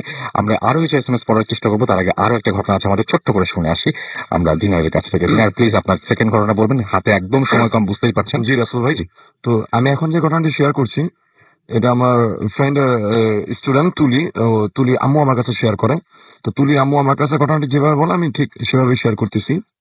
তো ঘটনাটি ঘটে হচ্ছে তুলির আম্মুর এক ফ্রেন্ডের সাথে। তো ওই ফ্রেন্ডটা তার হাজবেন্ডকে নিয়ে তার কলেজ লাইফের এক মেয়ে ফ্রেন্ডের বাসা যায় বিয়ে খেতে। তো তার ওই ফ্রেন্ডেরই বিয়ে ছিল, এবং বিয়েটা হচ্ছিল বিক্রমপুর জেলার কোনো একটি জায়গায়। তো উনি ওনার হাজবেন্ডকে নিয়ে সেই বাসা যায়। তো তার হাজবেন্ড বিয়েতে অ্যাটেন্ড করার আগে তিনি আরেকটা ডিস্ট্রিক্টে ছিলেন। তো উনি সেখান থেকে রাইড করে ঢাকায় এসে তার স্ত্রীকে নিয়ে তার বান্ধবীর বিয়ে খেতে যান বিক্রমপুর। তো সেটা ছিল একটা হিন্দু ফ্যামিলি। তো হিন্দু ফ্যামিলি বিয়ে ছিল। তো ওই ওদের বিয়ের অনেকগুলো কিছু কারিক্রম থাকে যেগুলো মাঝরাত পর্যন্ত চলতে থাকে। তো উনি সেই বাসায় নতুন যান, উনি আর ওনার ওয়াইফ। তো ওনার ওয়াইফ করে কি, ওনার কলেজ লাইফে যেসব ফ্রেন্ড গুলো ছিল তাদের সাথে খুব আড্ডা, মানে মশগুল হয়ে যায়। তখন তখন উনি খুব একা একা ছিলেন। তো ওনার খুব টায়ার্ড লাগতেছিল। তো উনি জাস্ট একটু স্পেস খুঁজতেছিলেন যে যেখানে উনি একটু রেস্ট নিতে পারেন এরকম। তো বাসাটা একটা, মানে পুরো বাসাটা উনি হেঁটে দেখতেছিলেন। তো হেঁটে দেখার একটা সময় উনি একটা রুমের দরজা খোলা দেখতে পান। তো রুমটা ছিল স্টোর রুমের মতো, বাট সেখানে একটা খাট পাতানো ছিল। তো উনি ভাবলেন যেহেতু এই রুমটা কেউ নাই, তো এই রুমটা আমি একটু রেস্ট নিতে পারি কিছুক্ষণ। তো উনি সেখানে প্রথম কিছুক্ষণ বসেছিলেন। তো তারপর ওনার তন্দ্রা চলে আসে এবং উনি ওই রুমটা ঘুমিয়ে পড়েন। তো রুমটা ঘুমিয়ে পড়ার পর একটা পর্যায়ে ওনার যখন ঘুম ভাঙে তখন রাত 3টা কি 3:30 হবে। তো এরকম সময় উনি লক্ষ্য করেন যে বিয়ের যে লাল শাড়ি, সেই লাল শাড়ি পরা একজন মেয়ে এসে, মানে হাতে একটা পিতলের থালা নিয়ে তার সামনে মানে দাঁড়িয়ে আছে। তো উনি ভাবলেন হয়তোবা যার বিয়ে সেই আসছে। তো উনি খাটের থেকে উঠে বসলেন খাটে এবং বলতে লাগলেন যে আপনি কেন কষ্ট করে আসলেন, অন্য কাউকে দিয়ে পাঠিয়ে দিলেই হতো, আর আমি একটু আগে খেয়ে ঘুমিয়েছি। তো উনি আর কোনো কথা বলতেছে না। তো উনি জাস্ট একটু ওনার দিকে ঝুঁকে ওই খাটের মধ্যে সেই থালাটা রাখলেন। তো থালাটার মধ্যে দুটো মিষ্টি ছিল এবং এক গ্লাস দুধ ছিল। তো এটা উনি দেখার পর যখন তার সামনে সে মেয়েটা লাল শাড়ি পরা যে ছিল, তো সে তার দিকে তার মানে মুখে যে ঘোমটাটা ছিল সেটা উঠে যখন তার দিকে তাকায়, তো উনি যে ফেসটা দেখে মানে সেটা যেন উনি মোটেও প্রস্তুত ছিলেন না। তো ফেসটা এমন ছিল যে আপনার আপনার যে কালী হিন্দু ধর্মে যে কালী মূর্তির যে প্রতিকৃতিটা থাকে যে জিহ্বা বের হওয়া, তো উনি দেখে যে সেম ওই রকম একটা ফেস, খুব বিকৃত একটা ফেস এবং তার জিহ্বা বের হয়ে আছে। তো উনি এটা দেখার সঙ্গে সঙ্গে উনি সেন্সলেস হয়ে যান। তো যখন ওনার জ্ঞান ফিরে তখন ওই বাসার সব লোকজন তার সামনে ছিল। তো তাকে জিজ্ঞেস করতেছিল যে উনি এই রুমের ভিতরে কিভাবে আসলেন। তো উনি বলেন যে আমি রুম খালি পেয়ে রুমের ভিতরে আসি। তখন বাড়ির সবাই বলতেছিল যে এই রুম তো সবসময় তালা দেওয়া থাকে আর এটা হচ্ছে তাদের স্টোর রুম। তো তখন উনি সবাইকে দেখান যে সেই থালাটা স্টিল ওই রুমেই ছিল এবং রুমে উনি যে সেন্স হারানোর আগে যে উনি যেটা দেখলেন যে দুটো মিষ্টি সেখানে ছিল এবং মিষ্টি যদি একটা পাত্রে রাখার পর উঠিয়ে ফেলা হয় তো সেখানে কিন্তু মিষ্টির রসগুলো থেকে যায়। তো উনি এটা সবাইকে দেখালেন এবং গ্লাসে যে দুধ ছিল সেই গ্লাসটা পর্যন্ত উনি সবাইকে দেখান। আর তারপর উনি যেটা জানতে পারেন সেই বাসার সবার মুখে যে ওই বাসাটা আগে ওনাদের বাসার মন্দির ছিল। তো ওনারা মানে কালী মূর্তির আরাধনা করতেন। তো সেটা বেসিক্যালি একটা মন্দির ছিল। তো বাট ওনাদের বাসা যখন পুনরায় কনস্ট্রাকশন করা হয় তখন সেই রুমটাকে তারা বাসার অংশ করে নেয় এবং মন্দিরটাকে বাসার অন্য একটা বাসা করা হয়। তো এই ঘটনা ঘটার পর তার উনি আর ওনার ওয়াইফ ঠিক তার পরের দিনই ঢাকায় চলে আসেন এবং তারা সেখানে সে বিয়ে তারা অ্যাটেন্ড করেননি। তো রাসেল ভাই এই ছিল আমার ঘটনা। ধন্যবাদ আপনাকে। অনেক ধন্যবাদ আপনাকেও। অনেক ধন্যবাদ আপনাকে দিনার, আপনার ঘটনার জন্য। আমরা চলে যাব কিছু SMS এ। আমাদেরকে রাফসি SMS করেছেন বসুন্ধরা থেকে। এছাড়া আমাদেরকে রকি SMS করেছেন কাকরাইল থেকে। আজকের ভূত FM অনেক ফাটাফাটি হয়েছে। সুজন আমাদের SMS করেছেন আমাদেরকে HM রিমান আমাদেরকে SMS করেছেন। এছাড়াও দেখতে পাচ্ছি আমির অর্জুন ইসলাম, আচ্ছা আমি অর্জুন ইসলাম মানে তিনি অর্জুন ইসলাম এটা লিখে